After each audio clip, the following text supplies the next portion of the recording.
Oh, hey, bitch. Oh, excuse you. Baloney wash. I'm annoyed.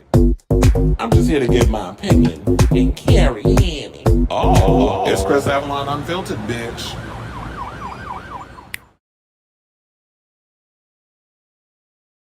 Well, hey, everybody. Welcome, and happy Wednesday. It's your boy, Chris Avalon, and welcome to a brand new episode of Chris Avalon Unfiltered, a show where we basically get into all the latest entertainment news, celebrity news, hot topics, anything that's going on in the world of entertainment. We talk about on this here show. I was almost going to say LGBT news, but I will say this. A lot of the topics today is going to be LGBTQ heavy. So that's probably why, I was thinking that. But anyway, so before we get started with today's show, please do yourselves and myself a solid and hit that like button, that subscribe button, and that notification button. So that way you know when we go live with a brand new episode of Chris Avalon Unfiltered. Oh, so we got a lot of topics we're going to be getting into today. It's a little slow news day, but there's a lot of LGBT news, so we're going to probably be heavily fixated on that. But we're going to talk about that whole situation going on between Barbara Streisand and her asking Melissa McCarthy in her comments if she was on the Olympic because, she lost a lot of weight. Plus, apparently, she ain't the only one throwing shade out here in these streets because Chaka Khan went and threw a little shade at Cher when Cher recently did a interview with Jennifer Hudson, and Cher was spilling tea on why she likes dating men younger than her. So we're going to get into that. We're going to play that clip and that sort of thing. Plus, if you saw the heading and the photo and everything, apparently Jamie Spears got smoked for her damn sister, Jamie Lynn. We're going to talk about that. Plus, Cardi B, who I saw last night, by the way. We're gonna get into that in a minute. She's clapping back at the homophobia accusations after that baby reindeer opinion that we talked about in the last episode. I forgot I need to cut that clip up and post it separate on the YouTube channel and on all my other platforms so that way people can watch it, because I know sometimes the show gets a little long and everybody doesn't have the time or the patience to sit through the whole show like a lot of the live, the people that watch the live stream, which I appreciate all of y'all for that, have time for. So I am gonna cut that clip. I'll probably do it later on today and upload it so that way y'all can see that one. But yeah, so she's come back at the homophobia accusations after the whole baby reindeer situation. Fat Joe is coming out and questioning growing femininity in hip hop. We're gonna talk about that. Plus, Kim and Kroy, child, they got 2 days to figure out what they're gonna do with that house because they're about to be evicted. Jerry Seinfeld is being dragged by It's Always Sunny in Philadelphia creator because he recently came out blaming PC crap for the lack of good comedy. So we're gonna talk about that. Plus, speaking of trolls and pieces of shit, Caitlyn Jenner is coming out here in these good old streets talking about that we need to deport all the anti-war, pro-Palestine LGBT protesters to Iran and Gaza because they were out there with the LGBT, with the rainbow flag and everything, with all these protests and stuff going on. So we're going to talk about that. Plus, speaking of no talent, wannabe politicians or people in political spaces, George Santos, who said that he never did drag, but he was exposed on the social medias about a year ago. Now, because you're no longer in office and you don't have anything going for themselves, they want to use their whole drag persona to make money off of Cameo. So we're going to talk about that. Plus, Daniel Radcliffe is responding to J.K. Rowling's latest gender, shenanigans. Darren Chris is identifying as culturally queer. We're going to get into that. And Plain Jane is revealing what is her real beef with Bob the Drag Queen, because we talked about that a couple of months ago, and I think everybody on TikTok for helping that video just blow up. So we're gonna give a follow up to that whole situation because she did an interview with Maddie Morphosis, and we're gonna play the clip and all that good stuff here. So we're gonna talk about that plus a whole lot more, whatever I guess comes up for those of you who are watching. If you want to drop that in the comments, but anyway, speaking of comments, please do yourselves and myself, as I said earlier, of a solid, I was going to say a flavor or a favor. Do me a favor and hit that like button, that subscribe button, and the notification button so that we can know when we go live with a brand new episode of Chris Avalon Unfiltered. Let me hit my banner. And without further ado, let's get into the topics, which is Miss Barbara Streisand got in trouble for posting on Melissa McCarthy's Instagram if she was on the Ozempic. I do have that, by the way, because I saw that she deleted the post, but yeah, they don't get rid of stuff on Elon Musk's Twitter. So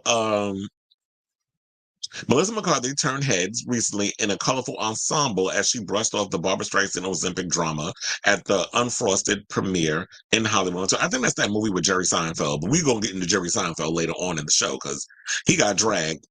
But we're going to talk about that. But anyway, so it said that Streisand came under fire on Monday, and people thought it wasn't real. I'm like, child, you'd be surprised what these celebrities be posting. So, the post was real. So Streisand came under fire on Monday when she bluntly asked Melissa McCarthy in an Instagram comment whether she had used Ozempic to lose weight. The Bridesmaid star, who's 53, shared a carousel of images of her and choreographer Adam Shankman. Remember when they was on a recent episode of Drag Race? She made a surprise appearance with some coffee, and then Adam Shankman was teaching the girls choreography. So she was on that episode. But anyway, and told how drag inspired her as an actress. So they were, her and Adam Shankman were hanging outside the Center Theater Group gala in which she wore a pastel green blazer over a similarly colored dress that featured plenty of tulle. Now hold on a second while I pull up this tweet. Okay, so this was the outfit that she was wearing right here, which is cute or whatever. I'm not particularly caring for it. But if you like it, I love it. But here goes Barbra Streisand. There you go. It says pastels only to honor the incredible at Matthew Bourne 13 at the CT Gala last night with blah blah blah whatever because it doesn't show the whole thing. But Barbra Streisand at the bottom with the blue check mark talking about giving my regards. Did you take Ozempic? And the people's was mad.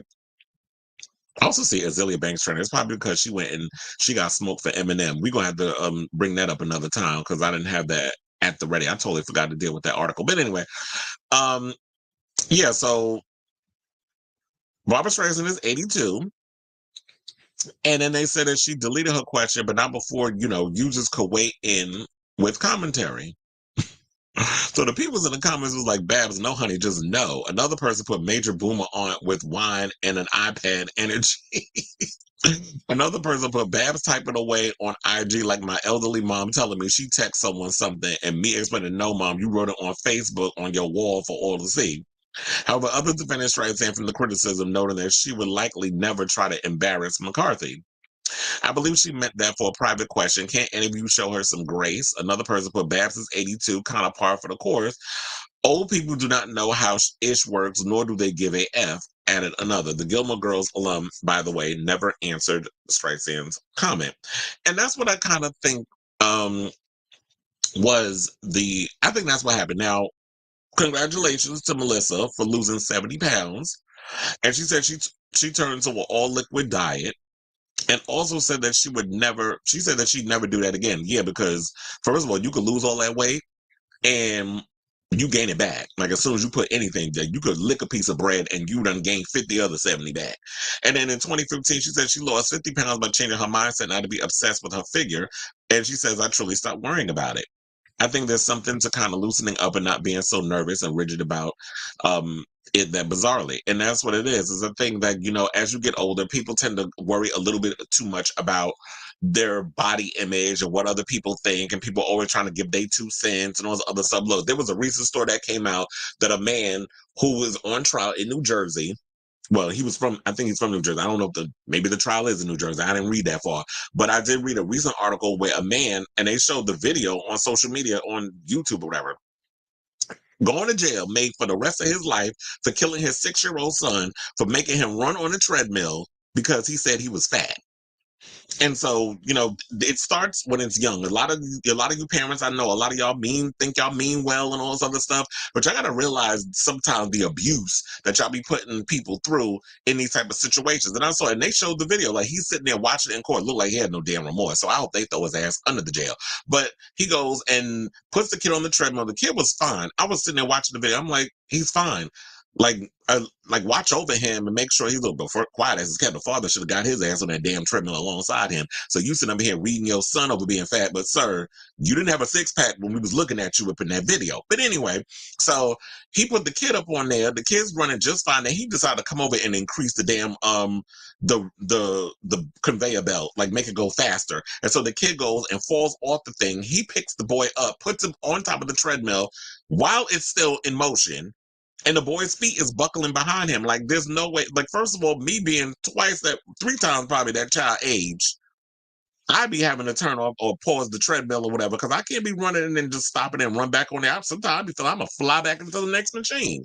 So if a 6-year-old can't even, if my grown ass can't even, do that without the fear of falling off the damn treadmill, why would you think a 6-year-old would do that? So my point of all of that is to say, like, you know what? It starts when, as a kid, these kids be doing so much to please their kid and then their parents. There's so much abuse that goes on regards to people, adults putting a lot of their fat phobias and all the other stuff on top of their children, and then that weighs on them for the rest of their life, and they're carrying all that around. And then it's like you're getting eating disorders, you're doing all this other stuff. So I really hope that Melissa McCarthy was out here losing the weight the right way, the way she need to be losing it, and doesn't give in to Hollywood's BS or whatever. Because it's like some of the biggest people you see on the planet, you see all of a sudden they losing all that weight, they on that Ozempic, and you can't tell me Christina Aguilera ain't on that because she looking a little too thin. But them titties still the same size though, probably because they ain't real. But anyway, so I say all this to say, I don't think Barbara Streisand meant anything by what she did. I think it probably was one of those situations where she meant to post the question in a DM, messenger, a text, whatever, and went on social media and made a mistake. Older people make mistakes. They don't really know technology and stuff like that. Look, I be having to tell my mother sometimes about certain things where she don't necessarily know how technology works. A lot of people aren't tech savvy. Now, my father is different because my father's always been the type that loves gadgets and technology. That's why Batman, I guess, is one of his favorite superheroes, because he's like, my father is a gadget whore. He loves the latest gadgets. He likes all kinds of new cell phones and all kinds of weird technology stuff. And I'm like, he's really into that. So it depends on the person. But when you're looking at Barbara, who's in her 80s, I'm not going to hold her in regards to that. So I just feel like there's a much ado about nothing, but we can't deny that it wasn't a cackle. So shout out to you, Gert. But anyway, let's move on to our next topic. And Cher, let's talk about Chaka Khan throwing shade at Cher. So I just saw this floating around. Well, a friend of mine actually sent it to me, the clip of Jennifer Hudson having a little kiki with Cher, and Cher was opening up about why she likes dating younger men, and she's being a cougar. But I was not expecting a Chaka and Cher beef to be on my bingo card this year. But apparently this is where we are. Now I'm gonna play y'all this clip if y'all haven't seen it. So please hold. And here we go. I can't let this go by. You mentioned Elvis. You turned down Elvis? Because I would not turn down Elvis. It was because I was nervous and I knew of the people around him, and it wasn't that they were bad people. It was just that I was kind of nervous of his reputation. Okay. And I mean, I'm really shy when I'm not working, and kind of shy around men. Okay. And the reason I got with young men is because men my age or older, well, now they're all dead, but before, they were always terrified to approach me. And younger men were the only ones that... They're bold. Yeah, raised by women like me. There you have it. Now, I can't let... So there you have it. And if you look at the bottom where, look down below right here, what Chaka said, whatever. Now I want to know why all of a sudden Miss Chaka Khan got Sade for Miss Cher. Like, I want to know why she got that good old Venetian blonde shade. Like, is there something about Cher that Chaka Khan wants to share with the group? Inquiring minds want to know. But Miss Chaka, maybe you did live them damn drugs, girl.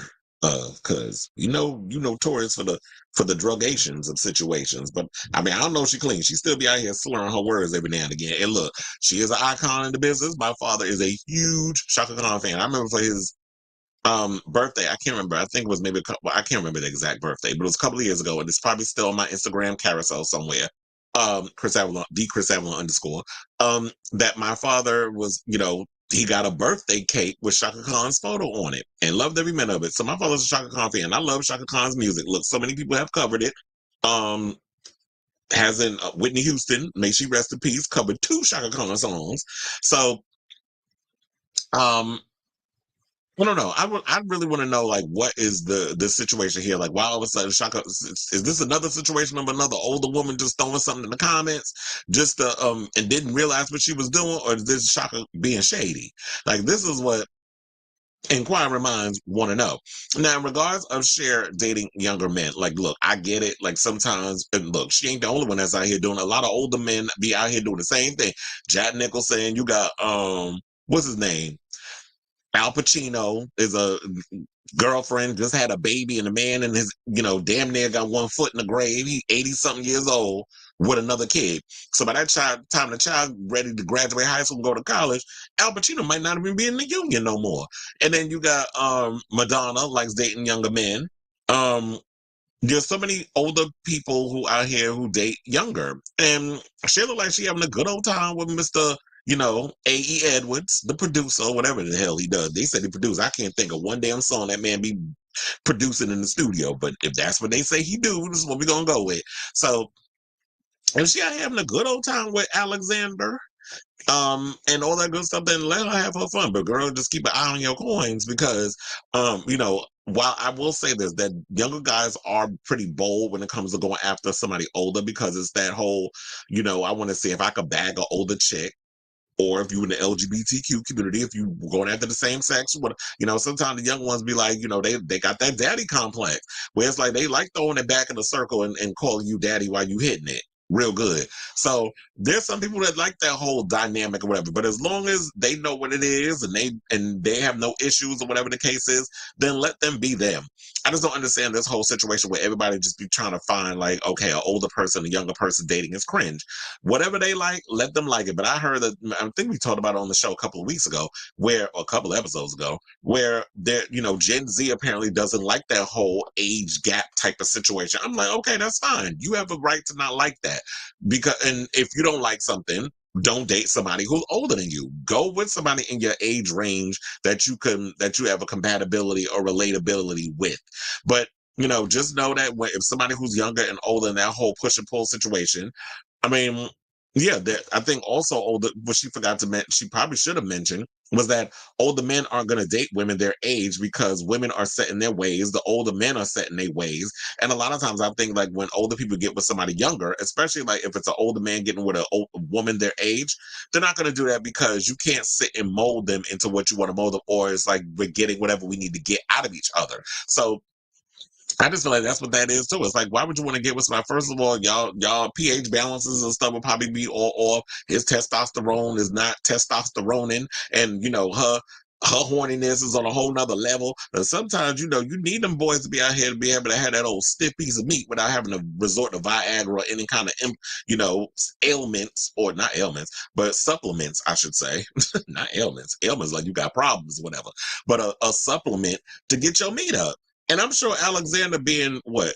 She's 79, right? And I think he's 39. So, that means I'm sure, still stand on brick without any issues. So Cher, if you like it, I love it. But in regards of Shaka, girl, I need you to explain why all of a sudden you was out here throwing shade at Cher. Inquiring minds want to know. But anyway, let me know what you guys think about this story down below in regards to this whole situation. But I did read the comments, like Bobby Lights was commenting, a bunch of other people. And look, if I'm a millionaire, I ain't spending it on no old ass man. I mean, if I want to give me a little, a little sugar daddy or whatever the case is, and I'm young or whatever the case, and I want to get me a man with some money. Look, if it ain't bothering her, then it shouldn't bother you. But let me know what you guys think down in the comments below in regards to this story. Okay, so let's move on and let's talk about Miss Britney, who I don't know what happened, but she woke up this morning. Well, I woke up this morning because I don't know how long ago she released this post. Oh wait, it said Tuesday. So today is Wednesday. So she posted it yesterday and she deleted it. But when you post things and you delete it, I don't know why people think that what you see just disappears once you remove it from social media. A lot of you people out here, y'all are quick because y'all know if something pop up on social media, you already know to screen record it before somebody comes in and tries to get rid of it, or before the celebrity or whoever gets rid of it, because you need that evidence. Just like that whole thing what we did earlier with the post about Barbara Streisand, where she put the comment, she deleted it, but people screenshot it and they posted it on social media. Same thing with Britney. Britney posted that video, which we're gonna play in a second, and deleted it, but somebody went and grabbed it. So the toxic songstress showed herself driving up a mountain with her assistant and a few others as she ran about her little bitch sister. So I don't know. They were going somewhere. I think she was talking about a vineyard or something or another. First of all, she was killing me with that baby doll voice. It's like even at 42, and this is why her voice is all messed up when she's singing, because she's still out here doing that damn voice. And y'all gonna hear it when once we hit that clip. But anyway, we're gonna play the clip without further ado, because and just so y'all can see for yourselves. Why all of a sudden she wanted to come out here and throw shade at her sister. So please hold. Beautiful people, what are we doing today? We're going horse riding. We're going horseback riding. Woohoo! And we're going up these windy hills, and we're all just kind of like, where is this going? Now we see a white school bus. That's kind of sharp. That's really sharp. Nina, can I talk like you now? Yes, please. It's really sharp. It's very, very sharp. I'm going to get a little louder. That is very sharp. A white school bus. I've never seen a white school bus. It's kind of loud. Very loud. Oh, wow. It keeps going. This is real vineyards. It feels like a vineyard. Yeah. It is a vineyard. Yeah. Woohoo. A to the motherfucker men. Yeah. A to the motherfucker men. Okay. There. Let's see. Keep going. We'll fall in those people right there. I've never seen a Jeep with a back end, right? People like that is serious, like camping gear. You know what I mean? Yeah. Let's go camping gear. 100%. That's cool. Have you guys been camping before?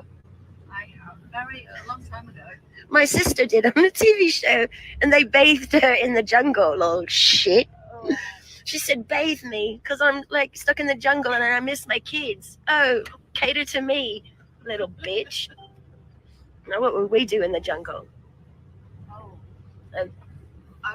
Yeah, spiders. I don't like spiders. I'd be peeing in the bushes, and Nina would like be saying, "You can't do that. You're gonna get a vagina rash. Don't do that, Britney. You're gonna get hurt. You're gonna get a baby booty rash. I've got to go get her ointment for her booty." That's true. Okay. I have to say the accent wasn't bad though. But Britney Child, what is going on with her? Like, I don't even know what all of a sudden this whole thing stemmed from. Like, why all of a sudden she just came out of the blue. But I will say that not too long ago, Jamie she appeared on the ITV series. This is why I know a lot of people didn't know about it, but I didn't know about this, but I just didn't care. She appeared on that show, I'm a Celebrity, Get Me Out of Here, which is over in the UK. And there was a sequence or whatever where they showed her in a bathtub and they had like little sheets or whatever around her or whatever. And she was offered a bath by her castmate after crying about how much she missed her two children, Maddie, who's 15, and Ivy, who's 5. And they said that she quit the show within 10 days of filming due to a medical issue. This is what they said. But an insider at ITV told Page 6 she didn't like being questioned about her relationship with her older sister. But here's the thing with that. I think she needs to realize, Jamie Lynn, that like many second-rate, celebrities to the bigger star, nobody cares about you. They care about Britney. So whatever show, whatever thing that you do, you're only there because of the association, but y'all ain't even associated because Britney don't like your ass. Quiet as it's not really that quiet because everybody's talking about it, correct? So people, Jamie Lynn is not liked. And the thing with that is that, as whatever you do in TV or whatever, they can't get Britney, but they'll get Jamie Lynn. And of course, wherever you go, they're going to ask you about your sister. They're going to ask you things they want to know about her, and you're going to want to speak up about it or whatnot. And I know she probably wants to be one of those people. Why am I always being associated with my sister? Because Britney came first. That's just the name of the game. Unfortunately, is that Britney came first. Britney was the biggest star, and here you came years later trying to infiltrate the same space that she already infiltrated. And not that well. I mean, you had Zoe 101 and that was about it. And after that, nobody was really checking for her. So, when she did all the little reality shows like Dancing with the Stars, whatever the case was, that was because you were Britney's little sister. And we're not going to sit up here and act like that Jamie has never thrown shade at her own damn sister in the past, or when Britney was going through her conservatorship and all that other stuff, how Jamie was being an evil ass bitch. And we're not even going to forget about the whole scenario of Britney throwing shade at one of her Zoe 101 co-stars because she was being bullied and stuff on the show, and she wasn't. So Britney was up in there being big sister. All to come to find out that Jamie ass was lying. So you can miss your kids. Go back to wherever the hell where she lived, Louisiana. You can stay there and continue to be a mother to them children. And whenever I guess she need to step up and make a little money, she could do that. But in regards of Britney and, everything else, I'm still a little worried about her well-being. Like we talked about the other day that they're saying that apparently she's depleting her funds at a fast rate and all this other stuff. But here's the thing. Like I said, look, be careful what you wish for. Y'all wanted Britney to be free. Do I think that she need to be under some sort of conservatorship because she's not over there? Now, here's the thing. I truly believe that Britney is not well.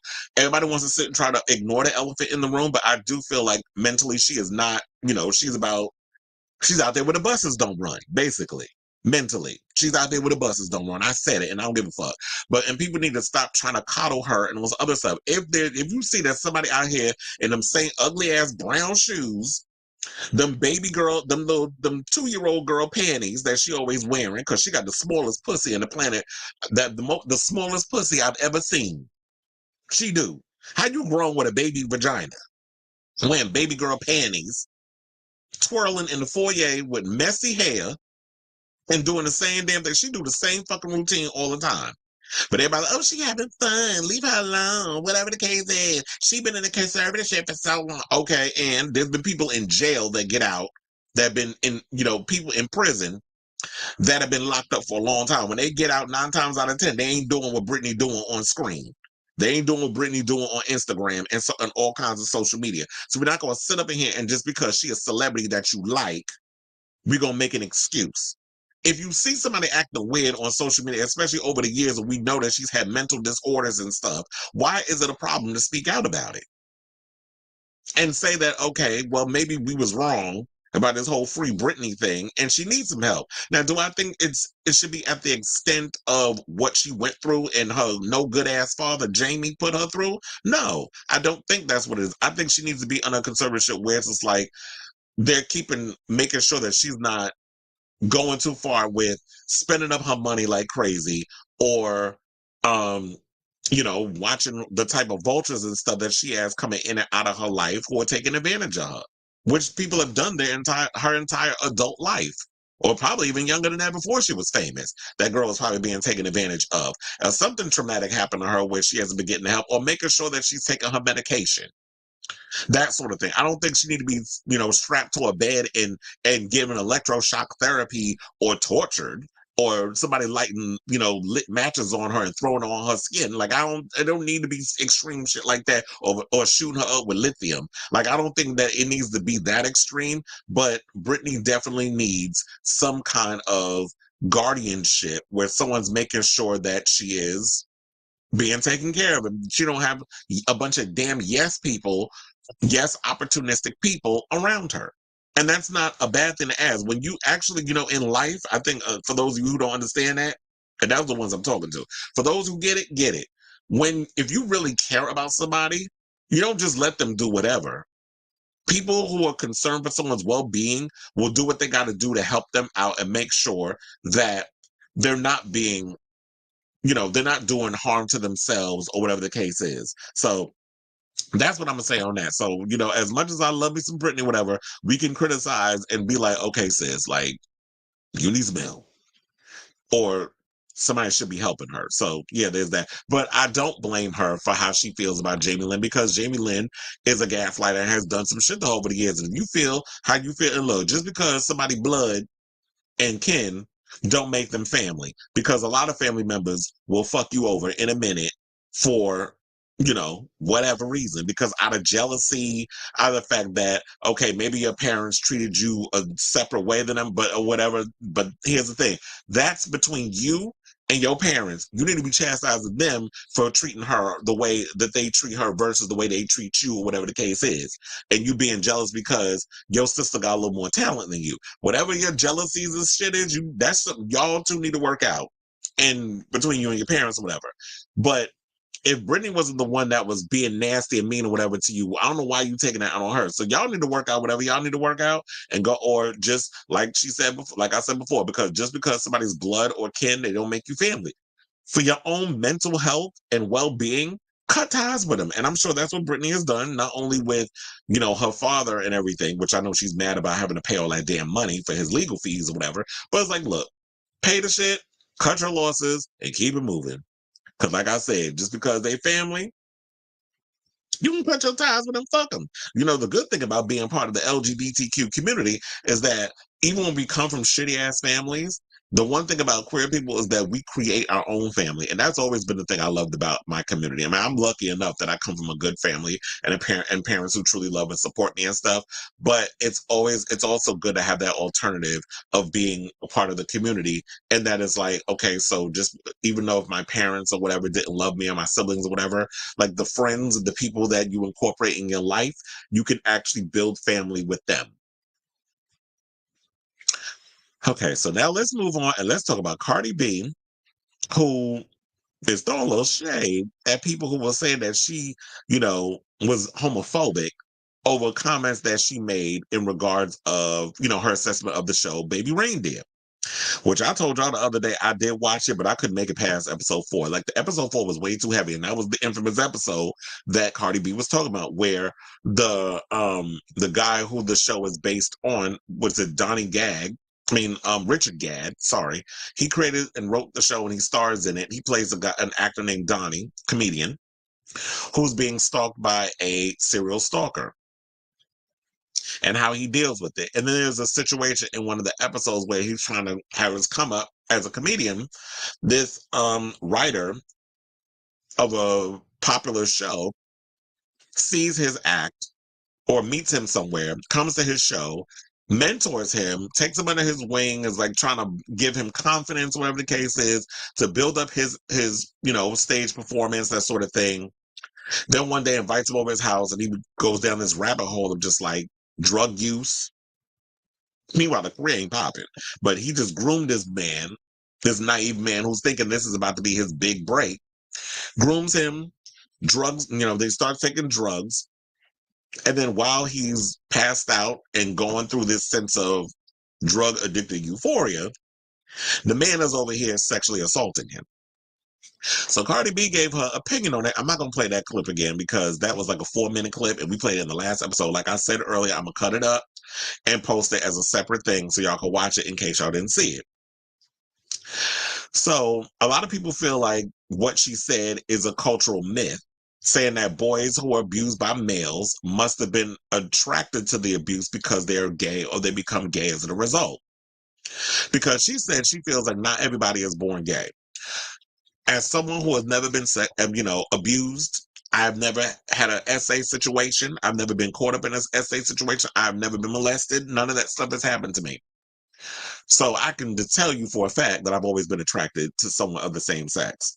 So when Cardi kind of said this, it did kind of rejudge this trope and this stereotype that men who are abused are attracted to someone of the same thing. Oh, maybe you like the word. No, first of all, as a boy, any kind of, the wind blows, your dick is going to get hard. It's just, penises are penises, regardless of who it don't discriminate a lot of times. Like if any kind of assault or whatever happens, yeah, there are guys who get aroused and that's just a reflex. It doesn't necessarily mean that you are attracted, but because it's happened so many times, I just think God wasn't thinking clearly because he was under the influence of drugs. So while all this is happening, he's confused. He doesn't understand what's going on. So he starts exercising these demons by going to a lot of places where there's a lot of sex, parties, public places, like all kinds of other places. And he's working out this stuff because there's this hatred and stuff that he's just going through, this anger, this stuff. I think it's a sense of guilt too because of what he was dealing with through all this time. Why did he stop it? Why did he keep going back? Was I attracted? Like, there's so many questions that goes into that. So I don't feel like what Cardi was saying was homophobic or whatever, even though people were calling her out on it. I just feel like a lot of times that she was asking the questions and it just came across as misguided. And I think it's because Cardi B is who she is, people are going to automatically come down on her because she's a public figure. And so she felt that the guy, Elliot Wilson, who kind of put out a headline that pretty much said something or another. They said, Cardi B claims homosexuality be caused by sexual assault. Not everybody can be born gay. So, of course, when people see that headline, people automatically go and say, oh, here she go, making up stuff and saying homosexuality can be caused by SA. Well, that's not what she said. She said her comments were taken out of context and she wrote on Twitter, wow, this headline is so misleading for something that is so serious. I was talking about the show Baby Reindeer. Here's the live for context. And I think when the guy went, what was it? Elliot Wilson did post in the comments on April 25th. He said, I just took over. I'm on it. Respect. So I guess what he was saying was that he watched it and he's saying that, respect or whatever the case is. But here's the thing. So that's why I said, like, look, in the future, like I said in the last clip on this, I said, you know what, regardless of how it comes across, whatever, this is a good conversation to have with people to be like, well, do you think it's possible? For me, like I said, I've never been a victim of any kind of SA. So it's never happened. So I can't speak on that. But it would be interesting to hear from people who have been a victim of assault. Is that something that you always like? Is that something that happens? Can you be born gay? I mean, can you be born gay? Can you be turned out? Can you do all those things? Look, there's some people that be in jail. And it's like, yeah, if I'm going to be in jail for 30 years, if I'm going to be in jail for life, sometimes people will just like, well, look, I ain't never gonna get no pussy as long as I'm up in here, so I got to do something. So I'll let a guy slap my knob, or I'll, hit him for the, make them cheeks clap, or whatever the case is. Sometimes when you in a situation, you just do what you got to do. So everything is like this. I just feel like there's levels to situations. Sex, sexuality, all these things is not black and white. There's layer. I always said that there's layers to a lot of things. Sexuality is complex. Gender identity is complex. There's so many different layers to a lot of these different things. And it's just not something that you can just paint with one broad brush. So I wasn't even bothered by what Cardi said. And, like I said in the last clip, and I did post it on my page, I was like, you know what? I don't think she was being homophobic based off the assessment. But I will say this. Shout out to Cardi B. I saw her last night. She was at the Knicks game. She was in Celebrity Row. There was a lot of people there. She was there. Offset was sitting next to her. See, they showed him on the screen. I don't think anybody recognized him. They had a little black scarf on, some boots, and they was all hugged up in Celebrity Row. He was like looking at her phone and everything. I was watching because they was right across from me. So yeah, I think they never stopped seeing each other. And she said back a couple months ago that they was hunching. She's like, look, I needed some dick. I think it was around the time during the New Year's situation. So she was there, he was there next to her, and then I think one person over was Tracy Morgan.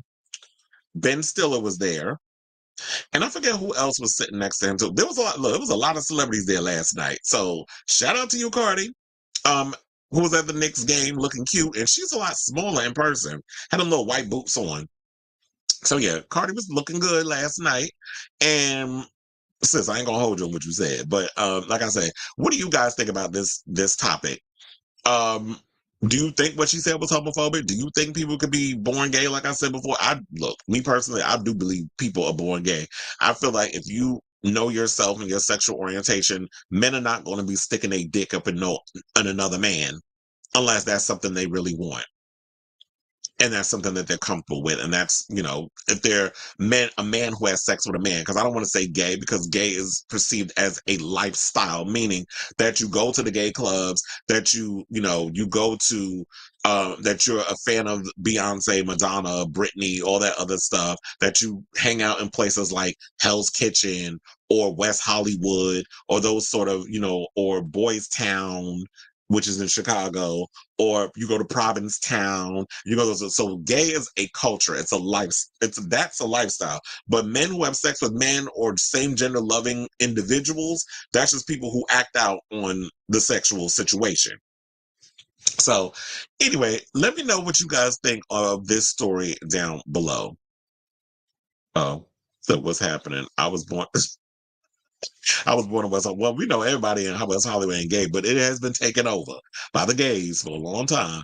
But okay, so let's move on and let's talk about Fat Joe, who also was at the Knicks game last night. That was another one I forgot to mention. It was like, yeah, he was there last night too. It was like everybody was there because it's the playoffs. So Fat Joe was coming under fire too. Speaking of people talking about the gays. Now, during Instagram lifetime, during an Instagram live stream on Friday, April 26th, Joey Crack made it clear that his criticism of the LGBT community does not pertain to people who are gay, but those who identify as straight but still paint their nails and wear dresses. So here's the thing: he was asking a question because he's saying like he feels like that the hip hop community is becoming a little more feminized because you see a lot of guys out here wearing skirts, they wearing crop tops, they painting their nails and those other stuff. Here's the thing: when I look at guys who wear nails polish or whatever, I've always seen it as sort of like goth or rock and roll and that sort of thing. I've never looked at painting your nails as something that's feminine. I don't understand why all of a sudden people trying to say that painting your nails is feminine when it's like, yeah, now it's like when you wear certain colors and all this other stuff, you see drag queens who do it. I do see a lot of guys who walk around with painted nails or whatever, but I just feel like it's a form of expression. I don't feel like that's something that is considered feminine or gay or whatever. And I don't understand why all of a sudden, based off of fashion, nail polish, whatever it is that you put on your body, automatically people assume that with being gay. Quiet as it's kept, it's getting more and more difficult to know who is gay and who isn't, because I feel like I'm competing with the straight boys, the metrosexuals. Like there's sometimes there's straight guys out here who just likes to get manicures and pedicures and likes to smell good and wear fashionable clothes and all that other stuff. And what's wrong with that? What's wrong with a guy feeling confident and wanting to feel good and sexy and stuff about themselves without it being perceived as gay? I don't know why y'all think. So what you think that is like this is a stereotype? Well, to me, I feel like it's a stereotype that you think all men, straight men, should walk around with skid marks in their damn drawers, because that's what it seemed like a lot of you women like. You want skid marks in the goddamn drawers. You want your men to come out here with funky ass balls and ain't washed their ass in weeks, because apparently when you wipe your ass is gay. I don't understand why people be thinking, oh yeah, I don't wipe my ass because that's gay. So you walking around with a shitty kitty. You walking around stinking, thinking that washing your body is a bad thing when quiet as it's kept is not. Like, I don't want to be smelling funk.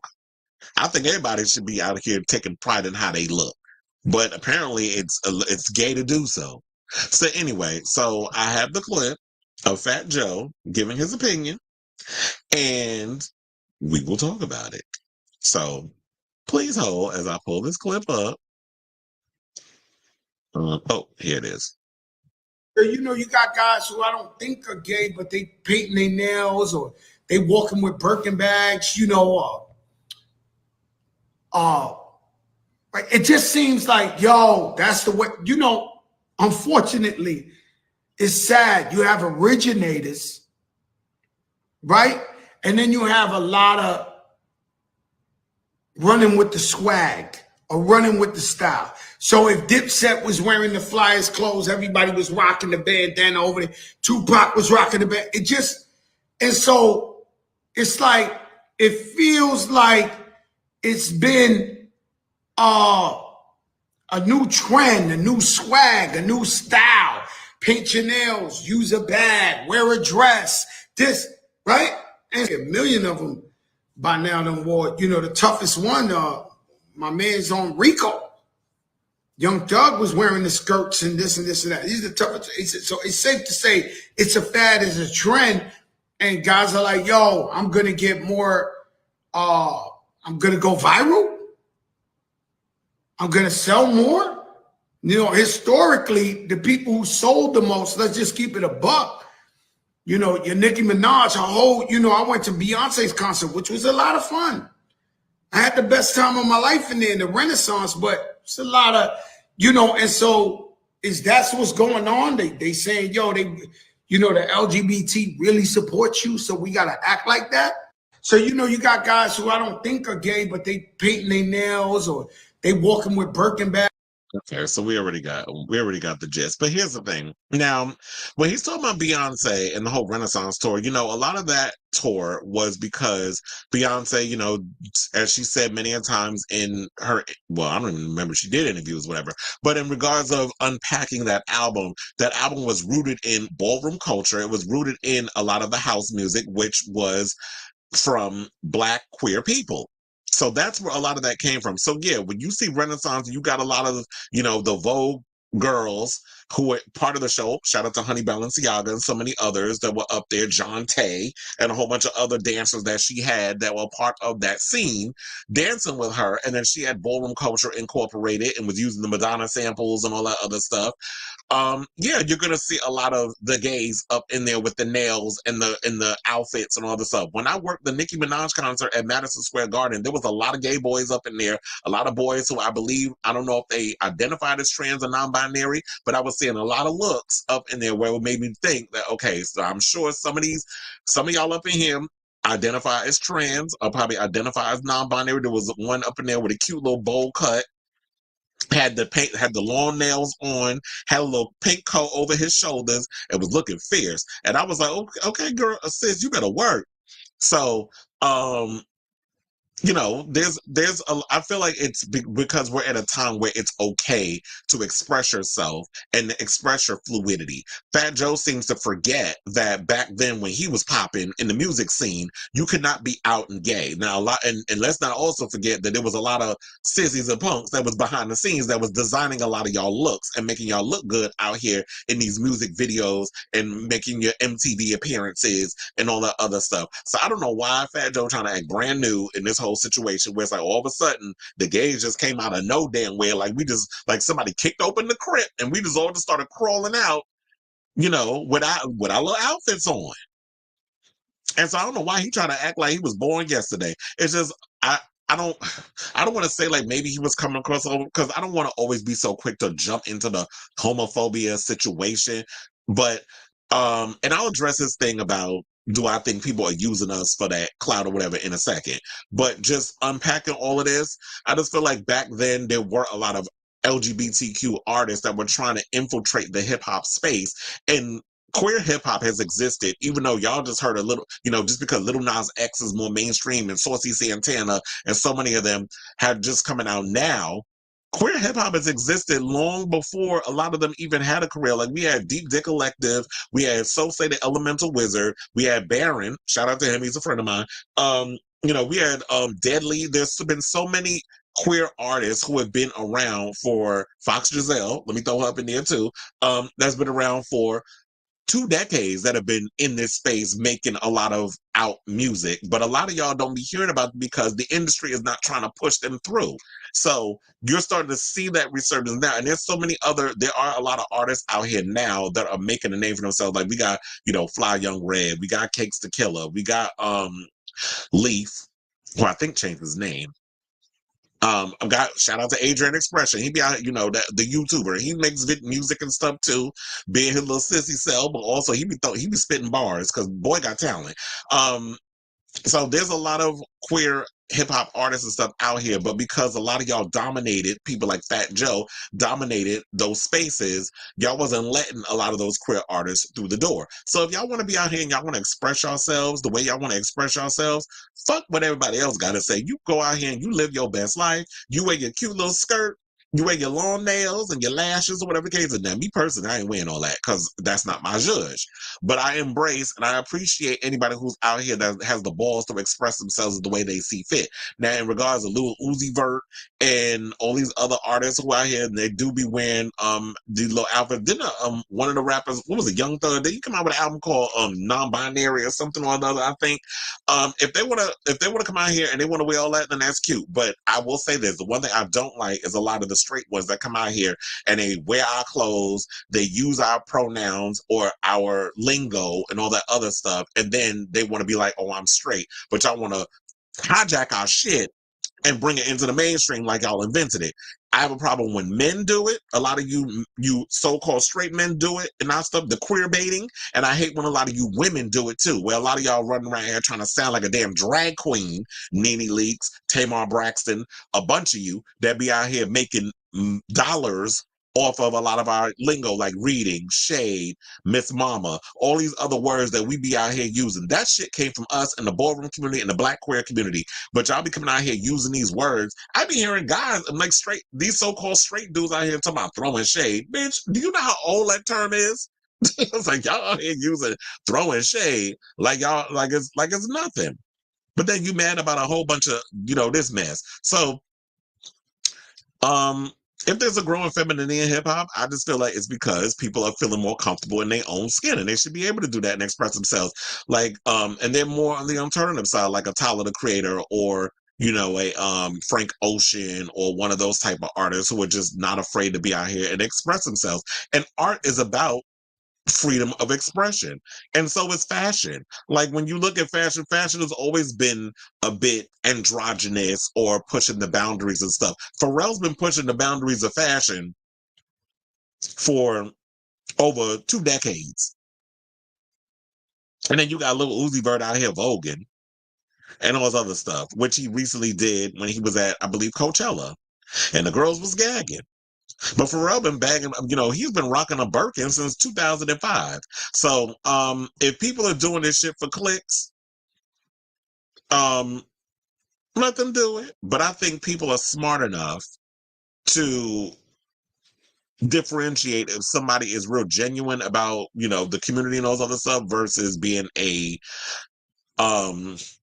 someone who is trying to hijack the community and use the community for their own little gain, or whatever the case is, or queer bait, as we like to call it. So let me know what you guys think down below. Do you think that Fat Joe was making a valid point, or does he just sound like an old grandpa gossiping like a little old sissy on social media, like and then just not knowing what the hell he talking about?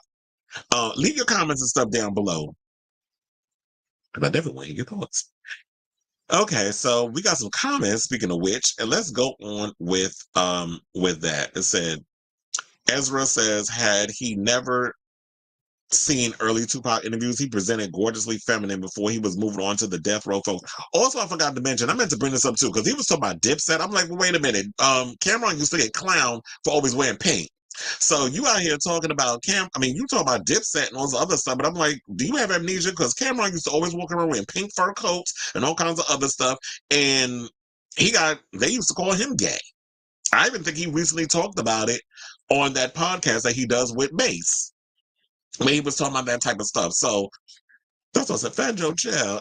Just stick to what you're good at, which is leaning back and watching sports. So what's wrong with innovation? Why is that sad or unfortunate? And as I said, because there's a lot of artists that run around and can't, they gotta stay New York, which is like you gotta wear a jersey and some Timbs with some baggy ass jeans hanging off your big old ass. So if that's and look, like RuPaul said, we're all born naked and the rest is drag. That is your drag that you like to wear, just like Lil Uzi Vert and them, they got their drag that they like to wear, and Lil Nas X got his drag. So we are all in drag. Whatever outfit you put on, you're in drag, because that is the outfit that you want to present yourself to the world wearing, when you look at it that way. So those names are new to me. The first few you listed, if you could post them in a comment or the description or something, that would be awesome. Oh, so I said, oh yeah, so definitely listen to Cakes the Killer.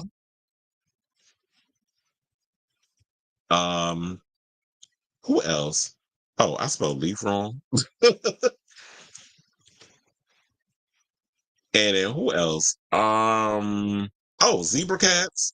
Y'all need to listen to him too. Oh, you never heard of Saucy Santana? I mean, Lil Nas X, I can't really get into him. But yeah, there's a lot of queer rappers out here. I don't know. Those are.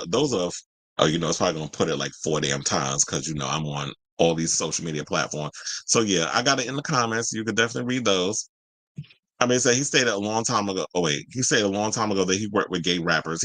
Child. That's why I was like, and it's trust and believe. There's a lot of artists out here who have worked with gay rappers, who have had queer people dressing them, doing their makeup, and all that other shit when they go on these little MTV interviews back in the day, because Fat Joe needed MTV to prop up his music because he's from that time. And you know, when you're working in the hip hop spaces, when you go and you do those shoots for Vibe magazine, Emil Wimbledon was a gay man, black man who ran that damn magazine. So he's been around enough queer people to know how this shit works. So I hate when people get on social media and start spewing a bunch of stuff when you know how this industry works. And so I hear you. Appropriation gets so exhausting in here and challenge and takes the fun out of queer culture. Thing is, with queer baiting, we never know people's identity, and they could be exploring. I do agree with that. And I said Lil Uzi Vert. Oh, okay. So that's what I said before. Did Lil Uzi Vert or somebody came out with an album called Non-Binary? I do know that Arca has a song called Non-Binary, which I believe she's trans, or they're trans.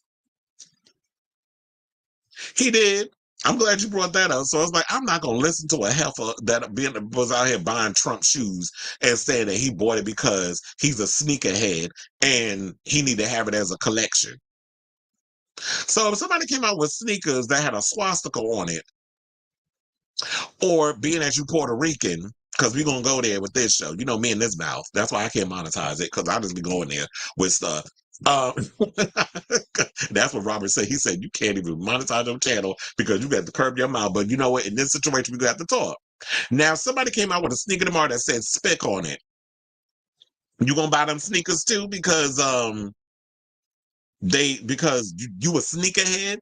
So don't even give me that. I hate when people say shit and want to come up with a stupid excuse behind it. We know what Trump brings. We know what Trump gives, and we all know that the only reason why he comes out with this stuff is because he's short on cash. He need money. But anyway, it said, thank you. I meant the ones you mentioned before that.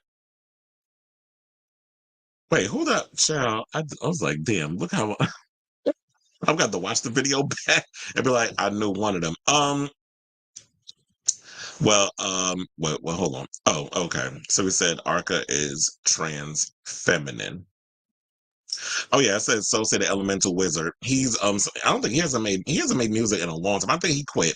There's a lot of the older queens. I mean, the older gays that came out and made music. They're not really making music anymore. Deadly was like this Mexican gangster rapper, like looked very much like Ice-T, and I don't think he makes music anymore.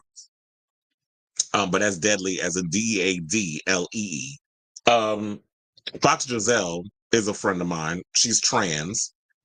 I don't think she makes a lot of these artists I mentioned. They're like old school, like back 20 some odd years ago. They ain't making music no more. But the ones I put in the comments, like Leaf, Zebra Cat, Saucy Sins, like those are the newer queens. And also I forgot. Let me add Fly Young Red, who came out with that song "Throw That Boy Pussy." I still live for that song. So I was like, let me put that in the comments. Fly Young Red. It's like, throw that boy pussy chair. But anyway, so let's move on.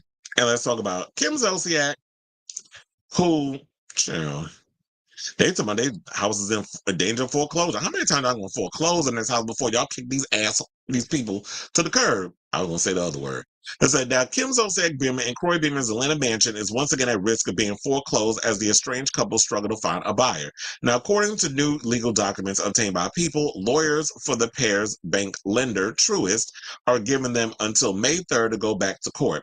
If not, they could be served with a foreclosure, according to the documents, which were filed on April 23rd.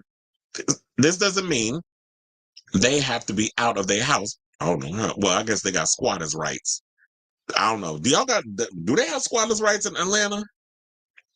I'm guessing they do. But anyway, it says, but the legal side will ramp up again for Zolciak and Biermann if they fail to act. The ex-couple currently have the Atlanta mansion up for sale. In January, amid their messy divorce, they significantly reduced the asking price for the second time after it had failed to sell since October.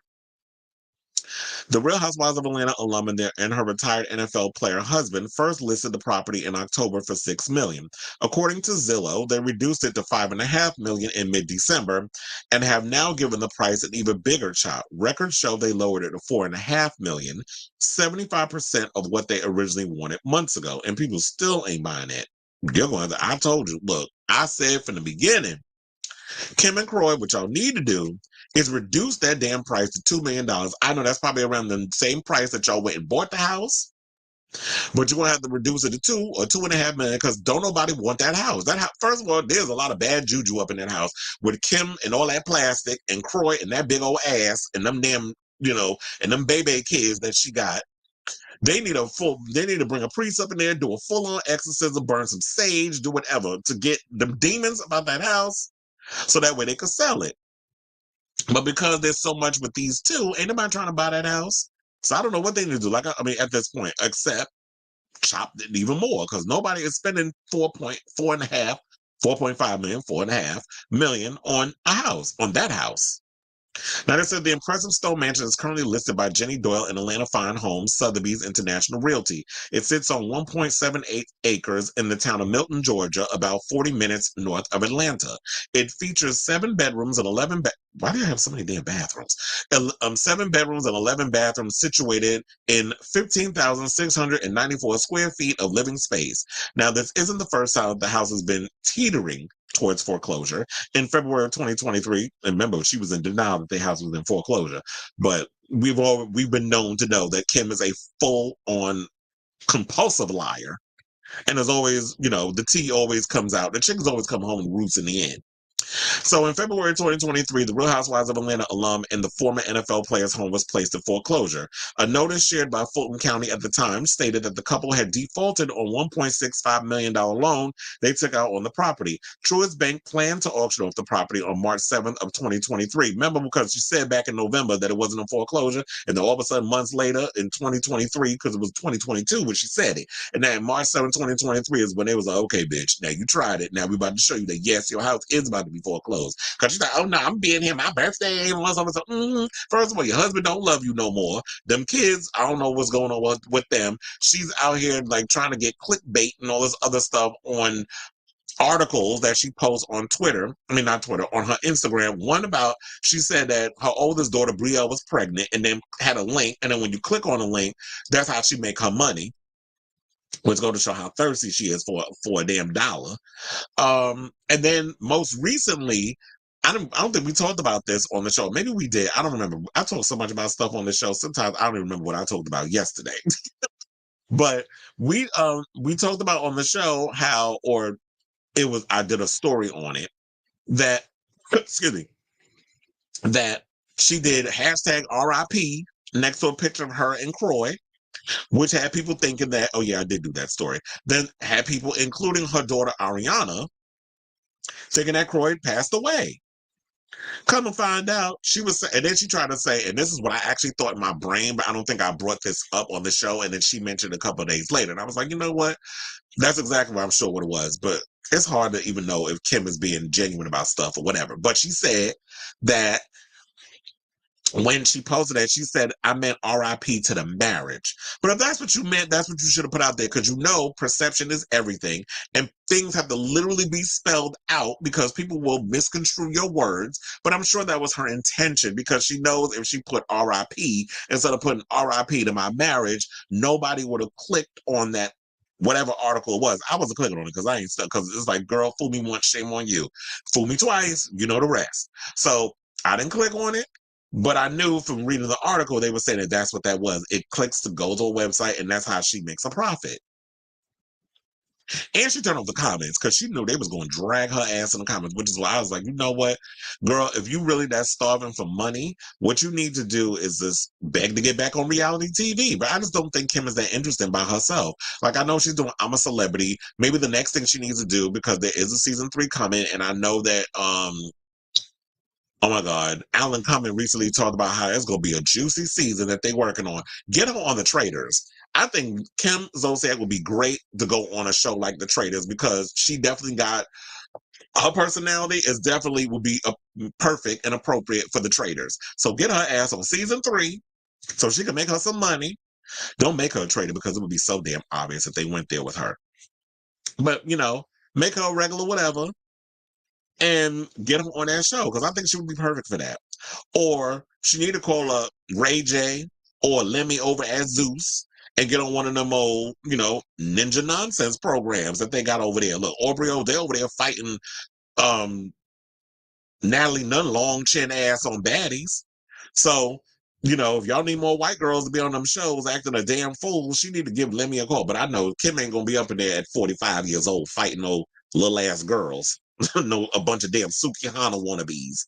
So I don't see that happening. But just call one of them and have them create a show around you or whatever, because I'm sure that's what you need. Because it don't seem like Bravo is even messing with her anymore, which I'm surprised because don't they love their mediocre white talent over there at Bravo? So they need to give us something. But in regards to this whole situation about this house, like I'm tired of talking about it. I just feel like at this point, just figure out how y'all gonna sell it. And they need to figure out where the hell they going and move on. Because this is another situation of these people out here living beyond their means. She got an alleged addiction problem with gambling and all this other stuff. And she cared more about getting shit injected in her face and her body parts than, actually being a mother to them damn kids and figuring out what she's going to do to make a coin. But anyway, good luck to y'all. Let me know what y'all think down below. Okay, so we have a comment where it said, thank you much. You're welcome.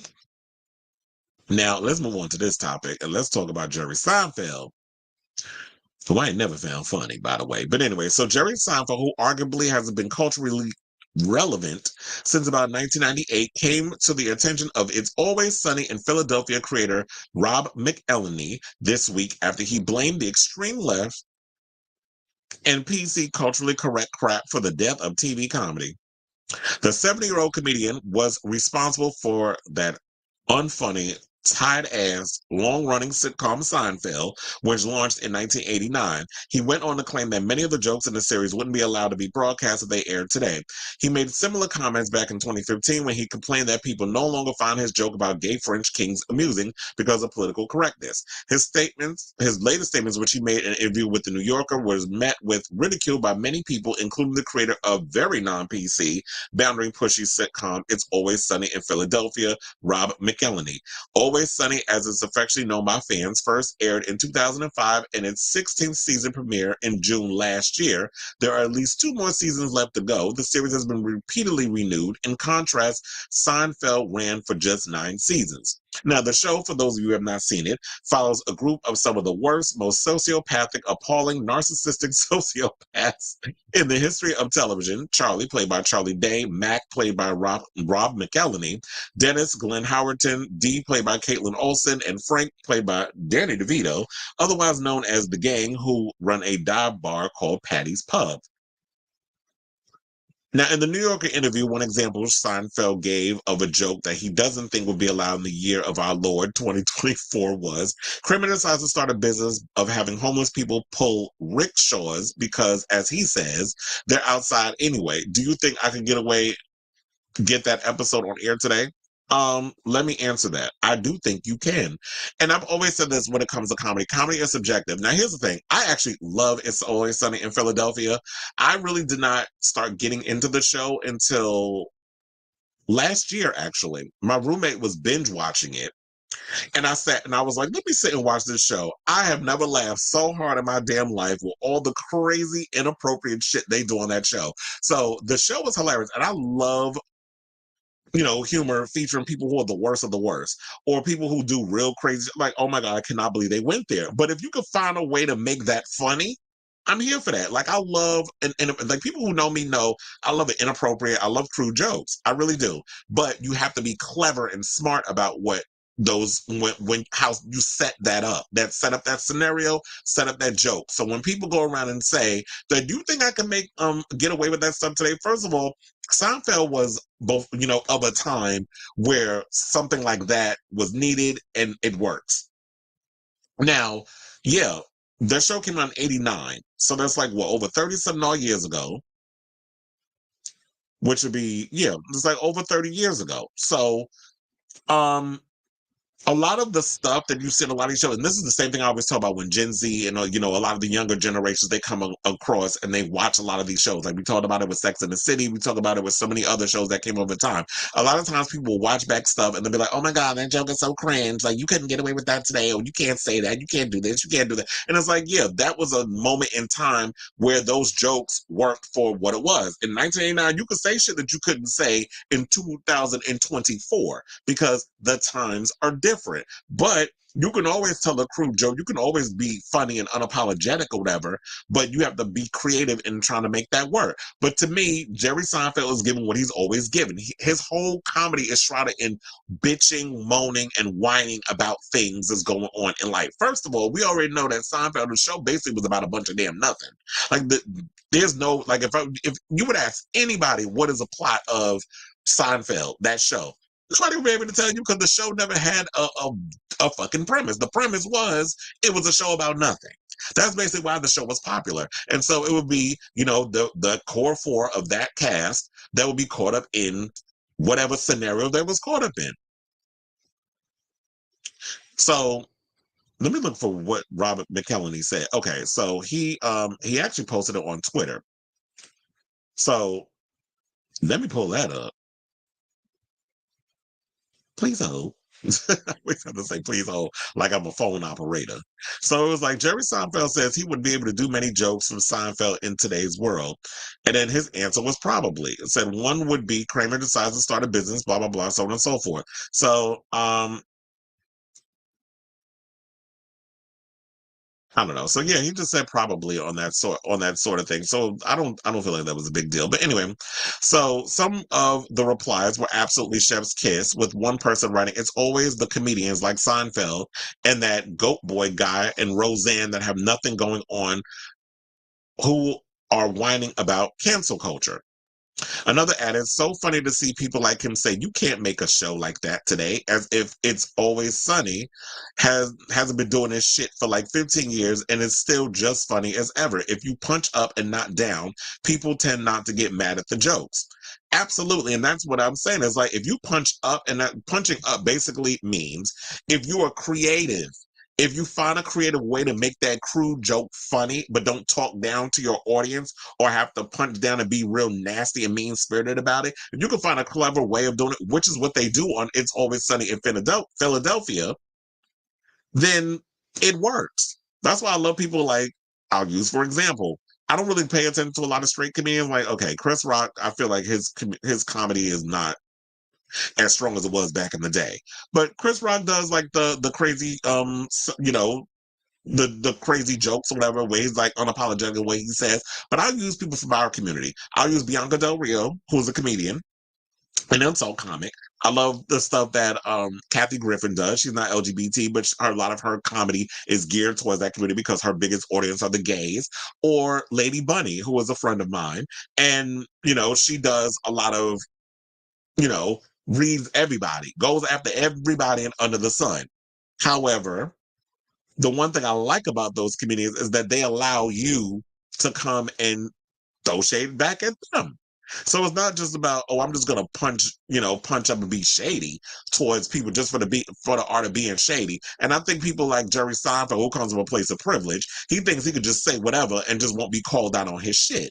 So maybe what it is that you need to learn how to actually make some funny ass jokes instead of blaming wokeness, cancel culture. And I hate this whole woke situation because I feel like the initial definition of woke has been hijacked by a bunch of damn snowflakes and racists and Trump supporters and those type of people who want to use and weaponize that word as like it's something dirty, and it's not. And I don't think it's PC wokeness or whatever the case is. So I just feel like it's a bunch of bullshit. So they said some self-avowed members of the PC Woke Brigade even took time out of their busy schedules to commend Always Sunny for pushing the limits of what's acceptable. Say anyone winging their comedy isn't popular now because they've been limited by PC Woke Brigade. Hasn't seen Always Sunny. I'm pretty woke myself and I love your show. It's outrageous and disgusting and goes against all my principles and I love it.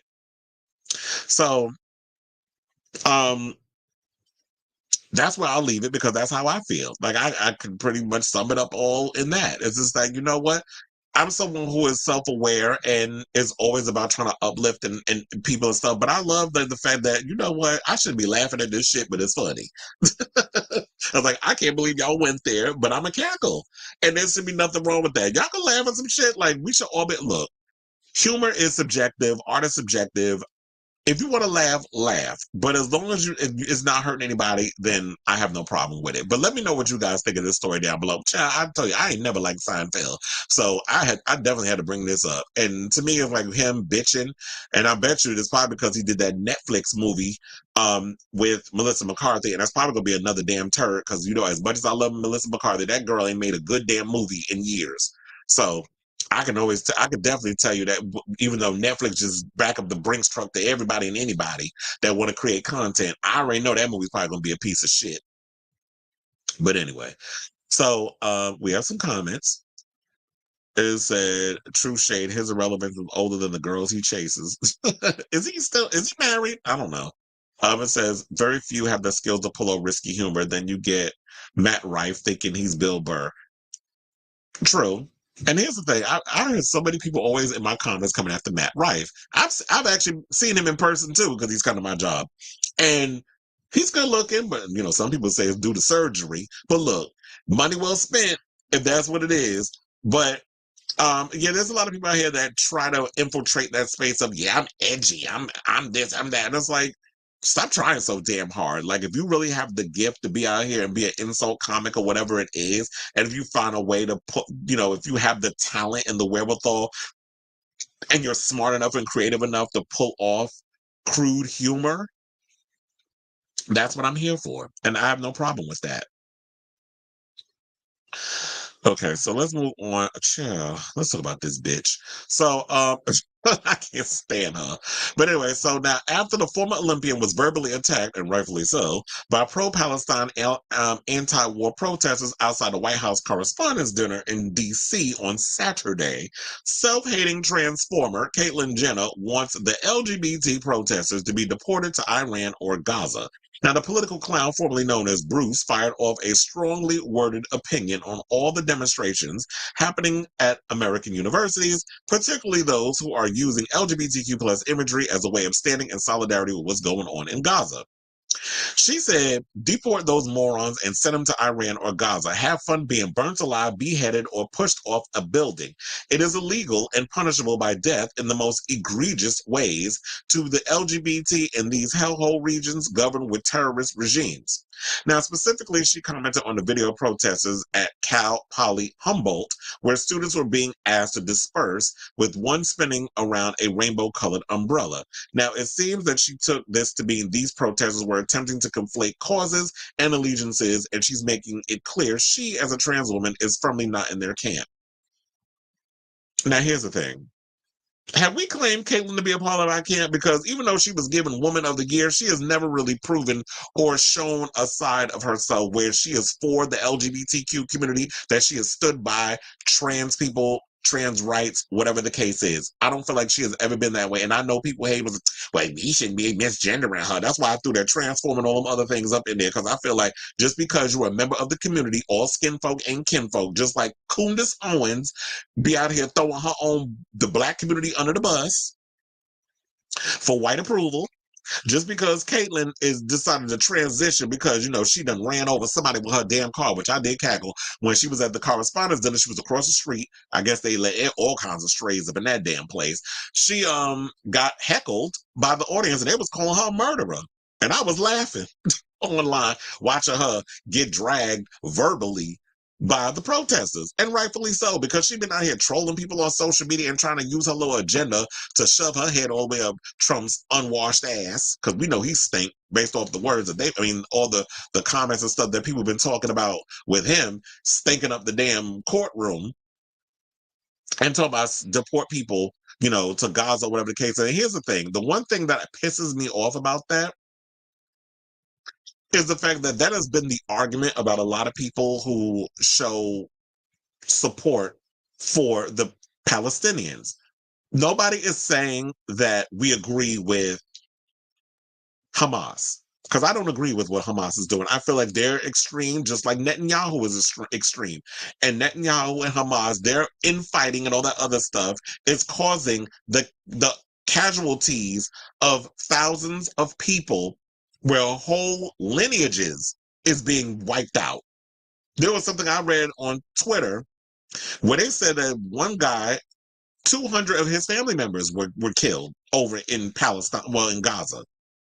That they've been wiped out, losing whole family trees, lineages, everything, all because of this shit that's going on. The people are being starved, the bombs are being dropped on them, people are being shot up and killed.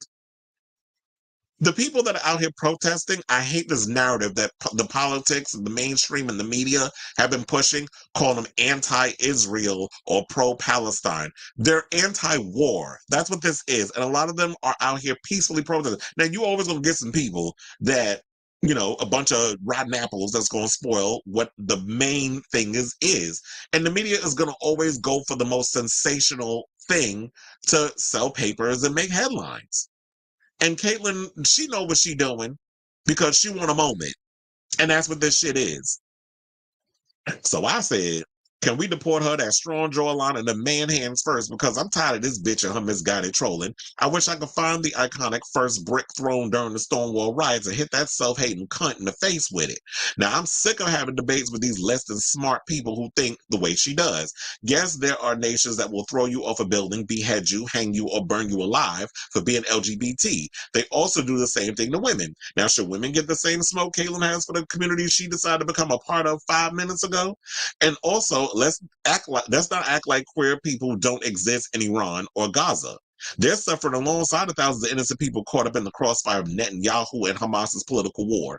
Now, there are Palestinians having entire family lineages, as I alluded to earlier, wiped out via being brutally murdered or starved. So, Caitlyn, this is not your moment to seek attention. So I know you want to be out here and you want to seek attention, you want to get caught up in all this bullshit, but I feel like, girl, go back to Calabasas, wherever the fuck you live, and just continue to live your little privileged life. And that's that. And let the people out here who feel like they're tired of the BS of what our government and taking our taxpaying dollars to fund this war. And Biden, if you don't shape up, you're gonna lose this upcoming election to you know who. And we don't want him back in office again. Because if he get in office, it's gonna be hell to pay in America. Like it's going to hell in a handbasket. But this whole thing that's going on, where you taking our taxpaying dollars to fund this war that we didn't ask for, and you out here just allowing Netanyahu to do whatever the hell he wants, we could stop sending billions of our dollars in weapons and all this other stuff to these people to continue killing Palestinians. But yet and still, we got all kinds of infrastructure and stuff that's falling apart over in America. Most recently, let's not forget about that bridge where that boat crashed into the bridge and it collapsed and people died. And I don't know if they still down there in the water. But there's a whole bridge in Baltimore, in Maryland, I think it's Baltimore, in Maryland that needs to be repaired. And that's going to take billions of dollars. So can we please take the money that we paying all these high taxes and all these other things that we paying for to repair the things here instead of giving our money to them over there, which we tend to be doing for like eons. We always got money to send to other people. We ain't ever got no money to fix over here. But y'all want to charge, raise rent prices and raise food prices with stuff that's out of control. I went to the store today, to Walgreens. We got 3 items. I got some treats for the dogs. I got a bottle of hair gel. And I need my drugs. So I didn't go to the pharmacy because it was a long line, but my drugs is M&M's. The whole thing cost me $30. I was like, for 3 items? Houseway. So prices is out of control. And they need to fix that. And they do, and don't sit and say, oh, during my second election, we're gonna bring down price. No, you need to be doing that now. How about that? So let me know what you guys think down below, because I can't stand Caitlyn like that. Which gets on my goddamn nerves. But anyway, let me read these comments. Oh, I'm sorry, you late. Oh yeah, well. Good to have you here, Sailor Mermaid. It says self-hating transform had me cackling so loud the neighbors probably think I'm something demons. Well, that's what Caitlyn is. She's a self-hating transformer. I don't know. That thing popped up in my head this morning when I was writing that article. So I was like, let me write that down because that's a good one. But that's what she is. Now, speaking of self-hating homos, not transformers, let's talk about George Santos, who apparently is now trying to jump. Well, I think he was in the Cameo space before, but now, he's trying to revive his drag career. But anyway, RuPaul says sashay away, by the way. But anyway, so despite previously denying that he used to perform in drag, even though there is photographic evidence of such, George Santos says he's going to make a cameo videos as his drag persona, Kitara. I don't even know how to say the damn last name, but I guess it don't matter because ain't nobody checking for her. So Mr. Santos took to Twitter on Monday morning to announce that Kitara is now available for bookings on that video platform Cameo. Say y'all weren't ready for this drop. I decided to bring Kitara out of the closet after 18 years. The former congressman and serial fabulist wrote a fabulist, I think is what they wrote along with the link to the site. Now on Cameo's website, the description for Kitara reads, "Hey, you messy bitches! After 18 years in the closet, I'm back." Damn, you was in the closet that damn long? But I know she talking about her drag persona. But I'm like, chill, get off my line with this bullshit. Well, you talking about you was in where that persona was in the closet. But I don't know if y'all care. Do any of y'all care to give George Santos some cameo coin? So now the description for Kitara reads, "Hey, you." Oh wait, yeah, I read that part. So the announcement marks a notable U-turn after Mr. Santos previously denied ever performing in drag competitions in Brazil under the name Kitara in the 2000s. The claim first emerged in January 2023 when Brazilian drag performer Eula Rochard, who's 58, told Reuters she first encountered Mr. Santos in drag at the first gay pride parade held in Niterói near Rio de Janeiro in 2005. She added that she remembered seeing him compete in drag beauty pageants in 2008 in Niterói. He's changed a lot, but he was always a liar. Who you telling? You ain't talking about, which is why he was perfect for politics. This is what Ms. Rochard told the outlet at the time. He was always such a dreamer. Mrs. Santos dismissed the claim as categorically false, and outrageous.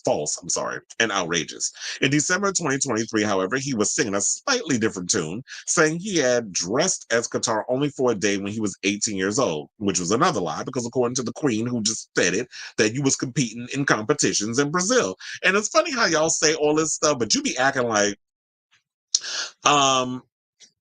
oh, your tea's not gonna come out. That there's not gonna be no photograph because when it comes to people who are liars and hypocrites and stuff, and if there's evidence and stuff of you out there, there's always gonna be somebody out here who's gonna spray you with your own tea, who's gonna post pictures, whatever the case is, and put you on blast, and rightfully so. Because, like I've said many a times over, oh no, I'm not even. I was trying to open up the Cameo. I was like, look, all skin folk and kinfolk. And I don't know. Well, I would say I don't know, but I just don't think people care enough to give George any money because clearly that's what this is. I guess you're not making enough money as George Santos on Cameo. So now you have to revive your drag persona in order to do that. Don't get me, don't be surprised if George Santos don't dive back into doing drag and will have try to find a way to infiltrate that space again to try to make some money because don't nobody care about George Santos. Child, you are a pariah. You are a political joke. You were looking for your 15 minutes, hanging out with them clowns like Marjorie Taylor Greene and so many other people. And now we got somebody who's using the community for clout and a way to make money. And since you are a danger to our community and you're not doing anything to uplift or move the culture, the queer culture in the right direction, says you're not invited to the cookout. Like you've been dismissed, you're ostracized, we don't want you. So you and them childbearing hips, and in the words of RuPaul, Andre Charles, sashay all the way the fuck away. All right, so now let's move on. And let's talk about Daniel Radcliffe, who is responding to J.K. Rowling And that strong jaw of hers, since we was talking about strong jaws. Today's episode was brought to you by Strong Jaws. So we got Caitlyn Jenner with her strong ass jaw. And now we got J.K. Rowling with her strong ass cleft chin and her man jaw. So this witch and her ongoing anti-trans comments, Daniel Radcliffe has spoken out and said that it's really sad that the Harry Potter author has embraced that perspective. Now, shout out to The Guardian for this story. It says Radcliffe's comments came in an interview in The Atlantic and marks the first published remarks by one of the principal casts in the Potter series since the publication of the cast review of Gender Identity Services and Rowling's subsequent suggestion on social media that he had co-star Emma Watson, where celebs who cozied up to a movement intent on eroding women's hard-won rights and who used their platforms to cheer on the transitioning of minors. Radcliffe and Watson's dispute with Rowling dates back to the latter's intervention in the growing controversy between trans rights activists and gender-critical feminists in 2020. Radcliffe subsequently issued a statement through LGBTQ+ suicide prevention group, the Trevor Project, saying the following, saying trans women are women. Any statement to the contrary erases the identity and dignity of transgender people and goes against all advice given by professional, let's say that again, by professional healthcare associations who have far more expertise in this subject matter than Joe, because that's what they call her, Joe or I. Radcliffe told The Atlantic, I worked with the Trevor Project for 12 years, and it would have seemed like, I don't know, immense cowardice to me to not say something. I want to try and help people that have been negatively affected by these comments, and to say that if those are Joe's views, then they are not the views of everybody associated with the Potter franchise. He added the following. He says, I did have a realization of a connection to Harry Potter and this stuff. A lot of people found some solace in these books and films who were dealing with feeling closeted or rejected by the family or living with a secret. Radcliffe also said that he had no direct contact with Rowling since the controversy erupted, saying, it makes me really sad, ultimately because I do look at the person that I met, the times that we met, and the books that she wrote, and the world that she created, and all of that to me is so deeply emphatic. Which is weird because, well, it wasn't just him, but it was also who spoke out. It was, Emma Watson and Rupert Grint, who played Hermione and Ron. They've all spoken out in solidarity to what Daniel has said. And what she's saying is remotely dangerous. Like, you running around making all these, being a part of the turf and all that other mess and saying all this anti-trans rhetoric and stuff. Girl, how does that affect you as a wealthy woman running around London or wherever the fuck she lives? Because first of all, J.K. Rowling didn't at one point, she was trying to write books and have a career for herself or whatever, and everybody was rejecting her stuff. So she decided to come up with a gender neutral male type of name in order to get her stuff out there and be so for someone who hates trans people or got problems with trans people, you went and started trying to disguise yourself as a man to get them books published. So I don't understand how you try to benefit off of that whole situation, become famous, but you got a problem with trans women. Trans women are not the problem.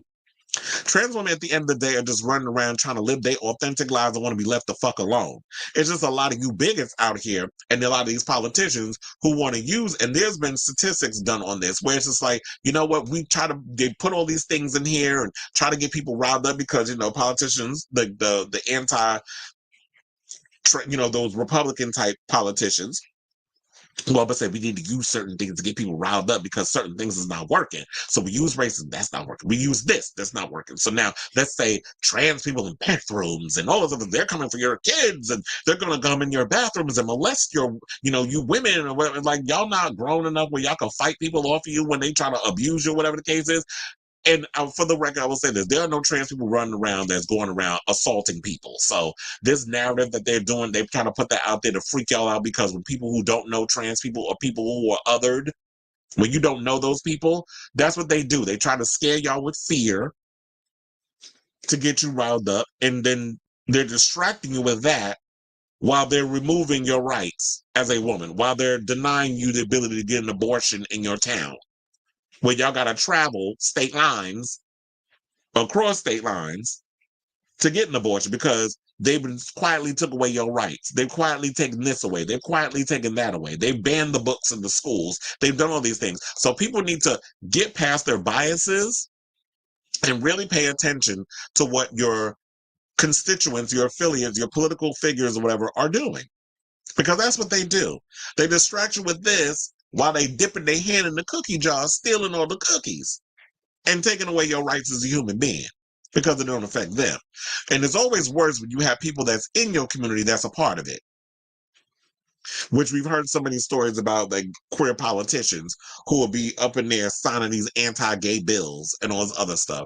So I applaud people like Daniel Radcliffe and stuff who are speaking out. I still don't understand why the industry still fucks with J.K. Rowling. I really feel like what Warner Brothers needs to do is buy her ass out so they could do whatever it is that they want to do with the Harry Potter series, whatever the case is, because word on the street is they are reviving all the books. They're rebooting all the books. They're doing another version of Harry Potter as a series for HBO and HBO Max, which I think is a horrible idea. But because we already got the movies. And I don't think this generation cares about Harry Potter the way that my generation did growing up. My younger brother was a huge fan of Harry Potter, read all the books. My father would listen to it all on audio. Me personally, I didn't give a shit about Harry Potter. I was all about my Nickelodeon and all that other stuff and Star Wars and all that other stuff. I was more or less into that and Transformers and Thundercats and all my cartoons and all that other stuff. But I wasn't really into like Harry Potter. My younger brother was more or less into that. And I think the whole phenomenon, like I was more or less into Goosebumps. Like that was me. I was a Goosebumps kid. So my brother was more or less into Harry Potter and stuff. And I saw the movies because when I was a kid, my parents, every time a Harry Potter movie came out, we all went as a family and we watched it. So that's my thing of this. Like I'm more or less familiar with the movies more or less than the books and all this stuff because I was never really a Potterhead. It was like I had more people that into it. And I think also because I was rebellious at that time, anytime that something became immensely popular, I always wanted to rebel against it because I was like, I want to discover and like things on my own. So I was stubborn in that way. So I really, like I said, I wasn't into Harry Potter. But I don't know if the younger generation is really much less into Harry Potter today as they were back then. So now for them reviving the whole the whole franchise and wanting to create each book is going to be a season of Harry Potter, which means they can dive deeper into the lore and all this stuff. You could take a longer time building up the story. I don't know if that momentum is there or if people care. So we'll see. But I do feel like because she's so anti-trans in her beliefs, it might be time for them to buy her out. Warner Brothers, y'all need to disassociate her away from her franchise because I know she's still making so much money from like the theme parks and all the other stuff that's going on with Harry Potter. She makes so much money from that, so she'll forever be tied to it. But if y'all want to create cinematic content, like I said, y'all need to figure out how to disassociate herself away from that. And shout out to people who are part of the franchise, like Daniel Radcliffe and Rupert Grint and Emma Watson and so many others that are a part of the Harry Potter franchise who have not been afraid to speak out against her and her bigoted comments and her opinions. Okay, so I see we have a comment. It said that she lives in a little well, if I had her money, I live in a castle too. But she's the funny part is she's literally by herself up in it. Like I always wondered that. I was like, what if I was ever in a position like a J.K. Rowling when I had that kind of money? What would I live in? I probably, me being my lazy self, so I don't gotta pay servants or whatever, or people to mow my lawn or whatever the case is. I feel like what I would do is I would buy me a nice condo in a high rise with a doorman, where I have like this big space or whatever, and live there. I don't know if I would want a big house. Well, if I did, I'd get like a cute little comfortable home with a couple of bedrooms in it, and then like so I can have my parties or whatever. Not no Diddy parties, but we had some parties up there. And then, do all that. But what the hell would I do with a castle? Like to me, castles are like cold and hollow and lifeless. You can hear your echo when you walk in any of the rooms, like But to me, maybe the castle reflects her personality. All those things I mentioned. Cold. Just chilly, dark, hollow. That's what she gives me as a person. I mean, look how mean she look in the face. That's why she keep having to get all that damn filler. But anyway, it said not gonna happen with my darling. Oh yeah, because I forgot you work for Warner Brothers and all those other people. But yeah, I guess David Zaslav is probably gonna keep her around. But yeah, such is life, right? Okay, so we have 3 more topics to go, and then we are out of here with today's show. So let's talk about Kevin Hart. I meant to bring this up the other day, but I guess this is everything happens for a reason, and this is the perfect time to talk about it. So Kevin Hart is, he came under fire over some stuff that he said, homophobic jokes and stuff in the past, but he's actually giving props to gay comedian and legend Wanda Sykes for helping him understand the harm his past anti-queer jokes inflicted, the jokes they was making, how it hurt other people. So an interview with Anderson Cooper Hart, who previously apologized for a series of homophobic posts he wrote between 2009 and 2012, which, apparently cost him his hosting spot at the 2019 Oscars, opened up about learning from his mistakes. Now, the post included one where Hart said if he ever found his son playing with a dollhouse, he would break it over the boy's head and stop. That's gay. Meanwhile, he got that high-ass voice as he's saying it. But anyway, let's continue. Now, in an interview with 60 Minutes, Hart said gay comedian Wanda Sykes, who came out as a lesbian 1 month after marrying French businesswoman Alex Nibalski in 2008, gave him some valuable insight that changed him for the better.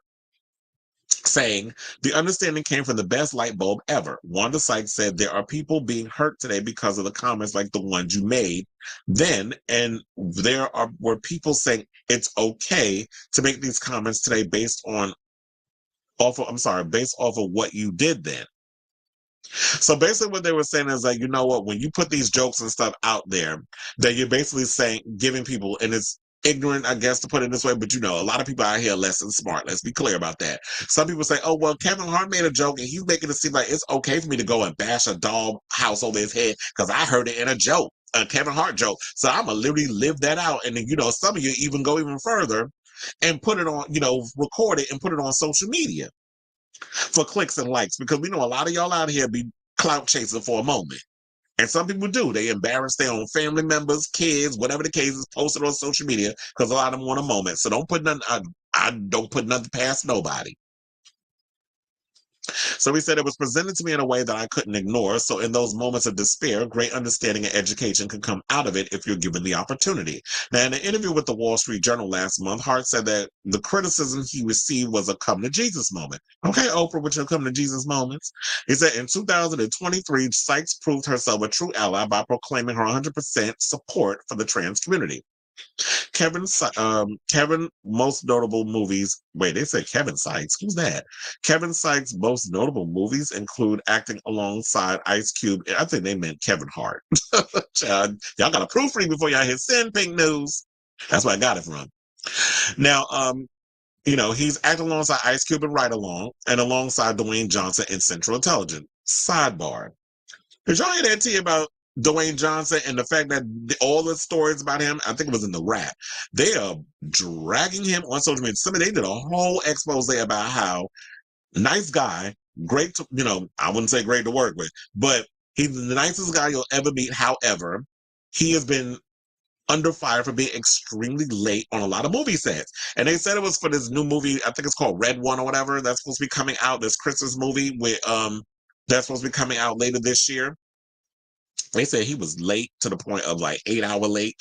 Showing up 8 hours late or whatever the case was, and how the video balloon, the budget ballooned to over $200 million.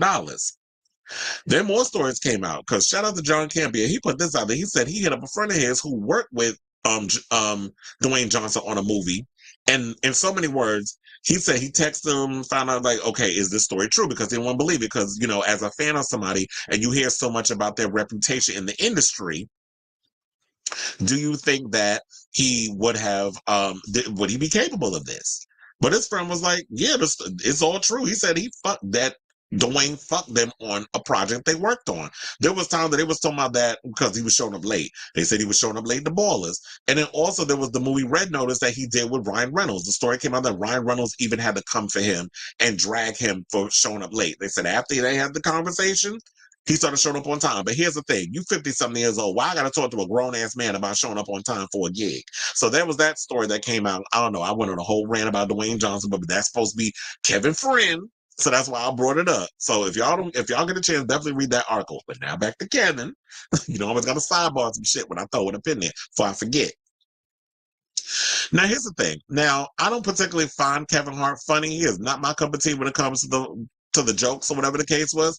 But I appreciate someone who has a when you know better, you do better moment. Whereas, okay, so you said something, and yeah, you thought at the time that it was funny, and then you thought that something is the same thing we was talking about earlier when it came to Seinfeld and the creator of It's Always Sunny in Philadelphia. Punch up. Don't punch down when it comes to your joke. If you're gonna tell a gay joke, like I have no problem with a gay joke. I love a gay joke. I laugh at shit like that. Like especially when I say like stuff with Bianca Del Rio, Lady Bunny, and so many other comedians when they make jokes. Kathy Griffin, when she makes jokes about the gay community, we know she's saying it with love, but she finds a way to make it funny. She punches up. She doesn't punch down. And when you hear a joke about, I'm going to bash my son over the head with a dollhouse, that's gay, that leans into this thing about how, especially because your audience is predominantly Black, the egregious amount of homophobia that comes from the Black community, especially because it's rooted in the church and so many other things in regards to the Black community. So when you make that statement, yeah, they're gonna find that funny. Yeah, they're gonna live for that moment and think that's what it is. So you're punching down on the community to uplift yourself or to uplift those other people who have that deep-rooted homophobia. So that's what I'm saying. You could tell a joke about the gays, and that's why I hate when people say, oh no, y'all can't make jokes about the gays. Y'all can't talk about the gays. Y'all can make, yes, you can. You can make a joke about us. I'm not sensitive in that way. I got thick motherfucking skin. Trust and believe. But the grown-up, especially growing up in New York. But like I said earlier, and I'm going to keep reiterating this, if you're going to tell a joke about any kind of marginalized community, you have to do it in a way where it's clever. Punch up. Don't punch down. When you punch down, that's basically like that joke that Kevin Hart said, which y'all may find funny because it doesn't affect you. But at the end of the day, it affects the community that you're talking about, because there's going to be somebody out there that, oh, my son is a little sissy. He playing with a dollhouse. So somebody literally going to bash their child upside the head with the dollhouse because Kevin Hart told him to do it. You know, there's some people out here that ain't got no damn sense. They'll blame things on other people because they ain't got a mind of their own. So at the end of the day, I appreciate the fact that Kevin was willing, that it took somebody in the community. And sometimes it does take one of us in the community. Like I have friends at times that will say some stuff where it's like, it could come across a bit of misogynistic or whatever the case was, straight friends. And I'll have conversations with them. I'm not somebody who's going to be so quick to be like, oh, well, why would you say that? You're canceled. You're like, to me, that's just that's very dismissive. And to me, it's like, we need to be at a place as people and as human beings where we could take the time to educate people around us, or take that moment to be like, you know what? That's not right. That's not funny. You could do better. And this is why. And I do that a lot of times with friends of mine. If you say something that I was like, okay, that wasn't cool, and this is why. I don't have a problem doing that. That's probably because I'm mature. But if you don't have the maturity to do that, then don't do that. But that's why I said, shout out to Wanda for, speaking to her friend and being like, you know what, Kevin, this is why. You should have said this, and this is why. And when you point it out in a way where it doesn't come across as judgmental or trying to cancel them or whatever, 9 times out of 10, people like a Kevin Hart will sit and listen and be like, you know what? I didn't see it like that, but I get it, and I won't do it again. Or if I do make a joke next time, and I'm a comedian, if I'm going to tell a gay joke, which I don't think that's what Wanda was saying, that she don't want him to tell a joke, but it's probably like I said, punch up, don't punch down. If you're going to tell a joke, it's got to be clever. So now that he said this, I hope that we're at a place where video of what he said in the past is not going to resurface a year or 2 from now, and then Kevin Hart is going to have to come out and apologize. Because if it comes down to that, I will be on this platform defending him, because I'm like, you know what, he said what he said then. He has apologized numerous times. He even went and did a whole thing about Wanda Sykes coming to him, and he understood, and he changed his views on that situation, and now we could put it to bed. So you trolls out here looking for a moment, let's put it to bed. You're not going to come up here and try to read like, oh, Kevin Hart's homophobic. No, y'all need to do a little more research. You did research to find that clip. You need to find the other stuff where he said where he apologized. And then he said that his gay friend, who's a comedian, talked to him. He understood. He apologized. And now he won't, now that he knows better, he will do better. So I'm interested to hear what you guys got to say about this whole story, and just let me know what you guys think down below. Okay, so we have so turning a public mistake into a teachable moment is admirable. Shout out to Kevin for being transparent and to Wanda for taking time to help him learn. Exactly. And that's to me what I love about being a human being. I like these type of stories where it's just like, you know what? I don't want to always paint somebody with a broad brush of just being ignorant, being a bigot, being prejudiced, or whatever the case is. If you can start out in a way where you were taught to be ignorant, bigots, racist, homophobic, whatever the case is. But if you have a moment where you turn around, I remember that Sonequa Martin Green told this story when she was on The View, when she was being interviewed alongside Wilson Cruz for the final season of Star Trek. She said a guy came to her. He said I was a racist, all this other stuff, and I had issues with black people. But watching Star Trek and how they play that whole thing out, it changed his perspective. And she said she started crying. And the guy didn't want to make her cry, but you have to realize that what that does, especially when you're a person of color who's encountered racism and any kind of isms in life, is that when you use art and you use creativity, which is one of the things I love about art and being an artist and that sort of thing, using your platform and using art and creativity and stuff to change people's mind in the world, to make the world a better place, which is what music does, film does it, any kind of artistic expression. And I feel like Star Trek has always been like that because Gene Roddenberry wanted to create this world of new life and new civilizations for everybody to boldly go where no man has gone before, as it says in the lyrics. The original TV show, which my father is a huge Trekkie, and I grew up watching a lot of Star Trek because of my dad and stuff. So yeah, so if creativity and artists can be used to, as we say, turn a public situation or something that you said was inappropriate into a teachable moment, kudos to you. And it just goes to show if you affect one person, that's the most important thing. Okay. So now, let's see. Okay, so let me go back. Okay, now let's open up about Darren Criss, child. Who I gotta say, he could sit on my face anytime. He cute. But anyway, let me get serious. So Darren Criss is so good at playing gay on TV that many of his fans thought, including myself, thought that he was actually part of the community in real life until he clarified that he is cis and straight.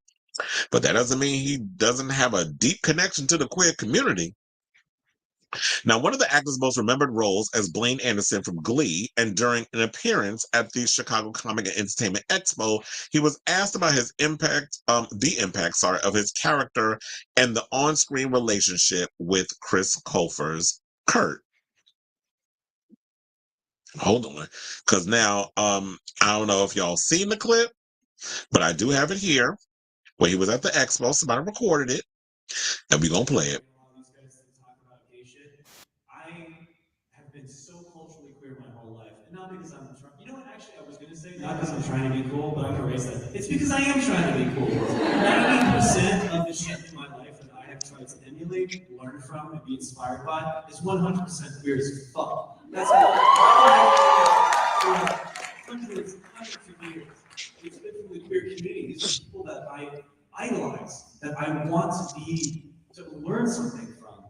And obviously that's a gross generalization, I'm not just, that's a lot of things, a lot of people. But I grew up in San Francisco in the 90s. I watched men die around my uncles were dying. There was an awareness of the gay experience that was not a foreign concept to me. So it was a narrative that I cared deeply about. Not because I'm some fucking saint or I have some kind of I'm the man for the job. They hired me, and if I said, I'm in the service industry. They said, you're the guy. I said, okay.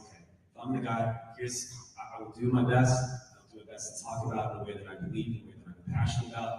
So in many ways I go, I'm glad that it was me because it was a thing that I really liked showing up for. And it meant a great deal to me that it meant a deal to other people. Because when people say that they were affected by that show or that relationship, it's not because of me, man. It's because of that relationship on that TV and the risks that people took to put that on TV.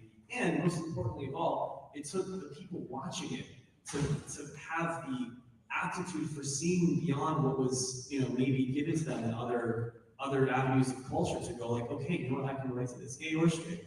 So I have a lot of people from all kinds of ages that were, from all spectrum of queerness that are that show. I really grew up with a show with like that, and it was a really meaningful thing for me to see. And I go, if I didn't grow up with shit like that would have been very meaningful for me too. You know, regardless of the fact that I'm a straight kid, that has value. Representing any kind of underdog, as we all know, in any way, shape, or form, sexual, religious, theological, ethnic, whatever, it has value, because there's going to be a lot of people that see that and go, okay, I can now understand this in a context that maybe I wasn't able to before. Okay, so there was that. But you know, in regards to this situation, I would just like, first of all, what the hell is cultural? What is it? Culturally queer? What the hell does that even mean? Like, it's a new pronoun I'm going to have to learn. Like, child, you know, I love y'all. I love being a part of the community, but y'all be doing too much with these goddamn pronouns. Every 5 minutes, y'all got some new type of term y'all want to come out with that's basically a regentrification of an old term that we had that came out, and it's like, look, now, low key, I will say this. I will turn them guts into soup because, you know, Darren Chris is cute. But all jokes aside, I will say this. Look, I'm all for having straight allies. You know, y'all are all welcome. It's good to have straight allies a part of the community, because a lot of times, you know, whenever we LGBTQ people, IA plus, LMNOP community members, or as I say, the Rainbow Coalition, because, you know, that's the name of my demographic, the Rainbow Coalition, you know, all the people that's a part of the community, or the Rainbow Mafia, whatever you want to call it. You know, whenever we say stuff, it's just like, okay, they're a nicheling, whatever, you know, say what you want to say, what it is, what it is. But, you know, a lot of times when the allies come out, that seems to be a lot of times when the straights want to, you know, they want to listen to what we got to say, when those straight people be, you know, taking up for us. But I will say, look, so I'm here for the allies. However, I feel like you don't need to invent a new term, which basically, when I look at somebody who says culturally queer because you're a theater kid and you grew up being around a lot of queer people or whatever the case is, and I know, like me, I always thought queer in the word was unique, but it just seemed like it has been hijacked and has become like this big universal word.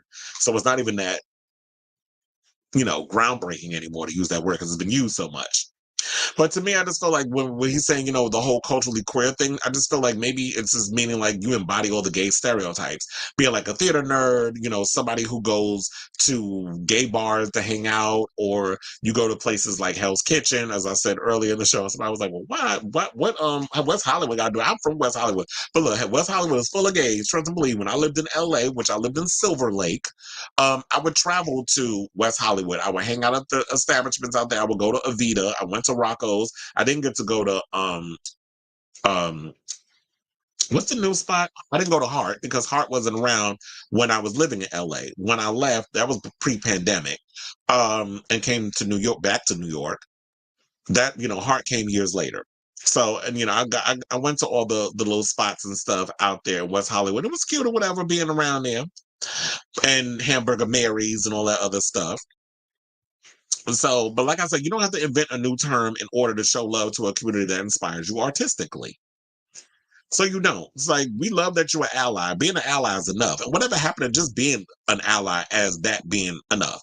But my friend, shout out to my friend Daniel Nardicio, who, you know, is a big nightlife maven in New York City. Does a lot of notorious parties.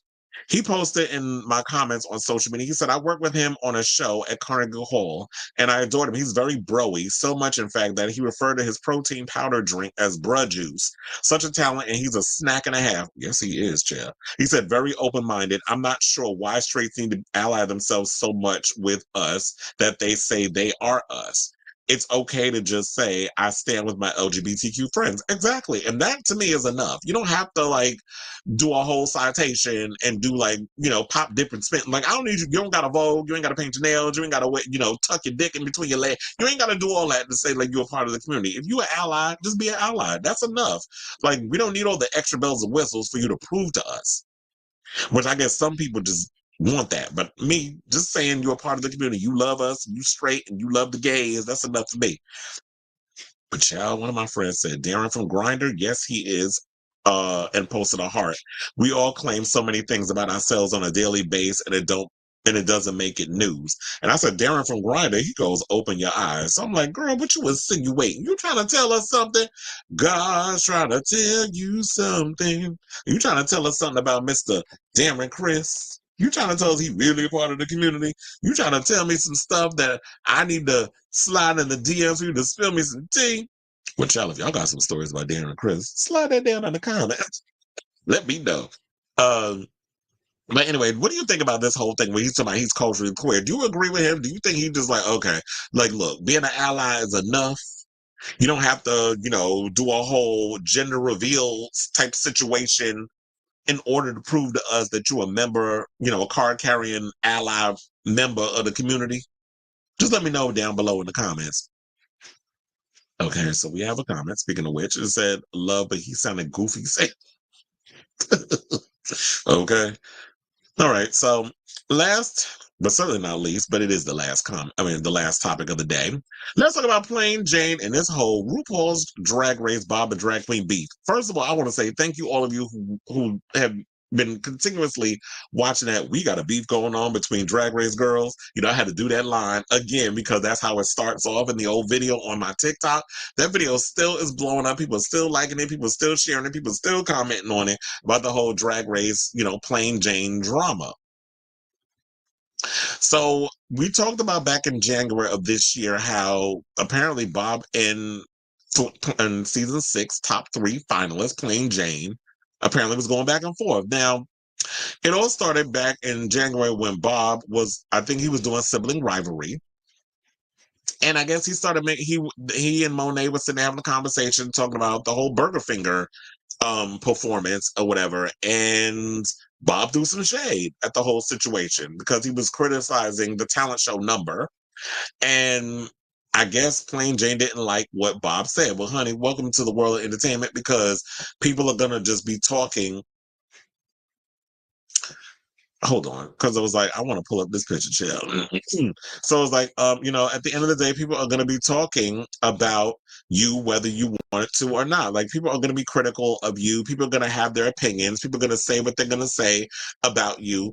And just grow a thick skin and move on. And I know a lot of y'all, a lot of the queens are like, but you know what? You've been through this. You've been through the trenches. The ringer that we all have to go through because you've been there, done that, wore the t-shirt.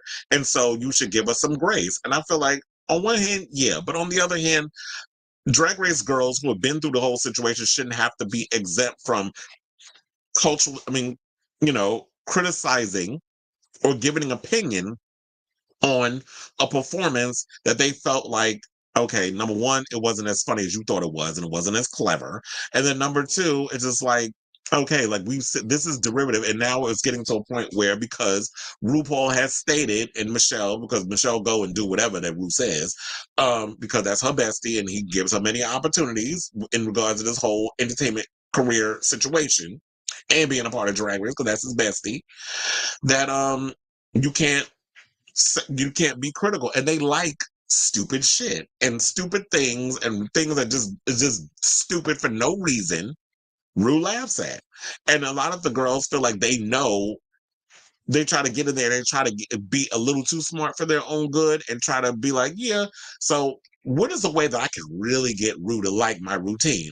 Oh, I'll come up with something. Well, I'll come up with these big Jimbo-sized boobs, a big old burger, having grease coming down my hands, and I'll squirt mayo and ketchup and mustard on my fake titties, and Ru will laugh at it. Well, just because Ru finds it funny doesn't necessarily mean everybody else has to find it funny. And that's just the way the things work. So Plain went on the Give It To Me Straight podcast with Maddie Morphosis, which is her podcast, a couple of days ago. I don't know if you saw it, but I do have the clip of Maddie talking about it. Please hold. Bob influence?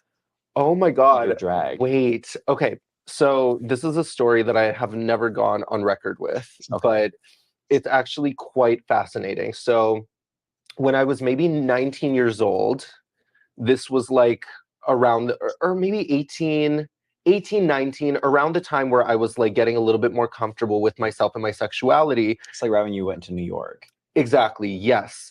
I visited my friend on like during a break at school. I visited a friend in Chicago, one of my close girlfriends who I came out to, and we decided to go to the season 8 tour. They were touring Chicago, so we got tickets to see the tour. We went, and I remember Bob was like walking around with a microphone and he was handing out signed postcards of Chi Chi DeVane. And he was like, we're doing trivia. Whoever answers this question right will get the signed postcard of Chi Chi. God rest her soul, by the way. Fabulous queen, love her. Anyways, he was like, Oh God. This hoe. But why you like an ad in the middle of this? walking around, and I was sitting in my little booth, and he was like, what is the song that Naisha, that Chi Chi sent Naisha Lopez home to, or something like that?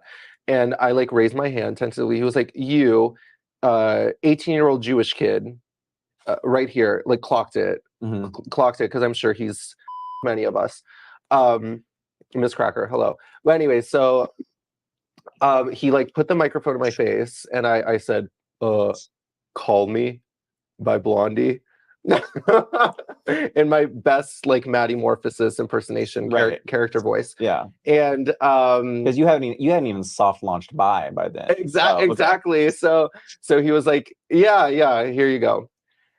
Moved on to the next question. And that's in that small, tiny little interaction, I was like, something in me, I was like, I never want to be on the receiving end of that ever again. I will never be looked at by this as if I'm like a prop, an audience member, a nothing. Mm-hmm. Because I saw in Bob's eyes in that moment that he felt that he was the star and that I was just, you know, a little moment.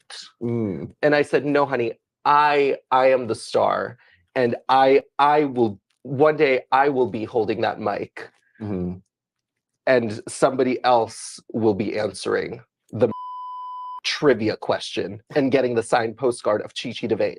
With that story in mind and the way Bob made you feel in that moment. Yeah, like nothing. Like a nothing. Would you say that had something to do with the recent feelings you expressed towards Bob? No, it honestly didn't. That had more to do with her being a about Burger Finger. So with that in mind, was it about Burger Finger, or was it something more? Like what was it to you? Because like, okay, as much as we all agree that Burger Finger is the smash hit of the century, absolutely, it was a lot of feelings for Burger. I see what you mean. I just feel like Bob had a lot of feelings for Burger. So the many feelings that Bob had were reciprocated with, quite frankly, less feelings. You know, because I didn't say as much as I could have, but I'll do so now. I feel like Bob dwelled on it a little bit too long. And I honestly feel like it's not just Bob. A few alumni girls just didn't get it, which is fine.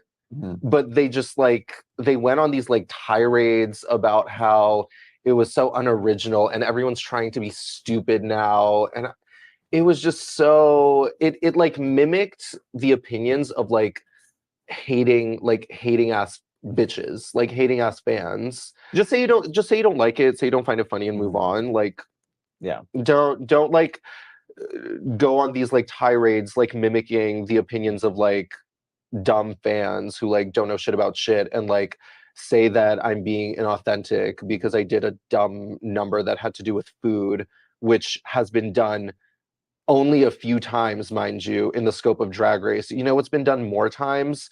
Any fucking other original song about nothing except for like I'm so yay. Like, damn, now you come from Mirage too. She's catching strays. Down the street. Her song was amazing, and Mirage's talent Mirage's talent wasn't necessarily the song; it was her performance.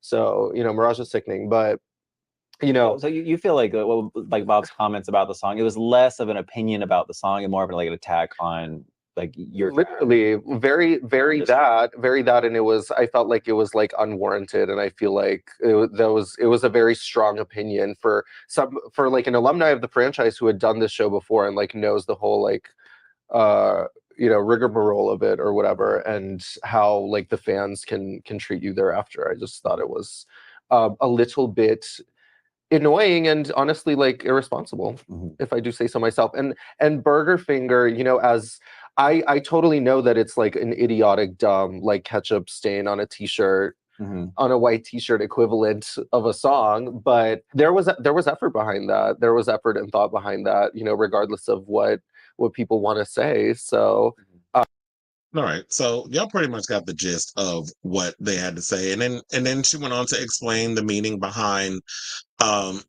Burger Finger, saying that it was a double entendre, and that it basically is like, you know how when you eat a burger, a fat, juicy, greasy burger, and then the juice gets all down your fingers, and then it has like this bizarre smell. It's the same way when you start, you know, having sexual relations with a man, and you get all up in that pussy and that sort of thing, and you get the juice on your fingers, and it leaves that smell. So there was a double entendre with the thing.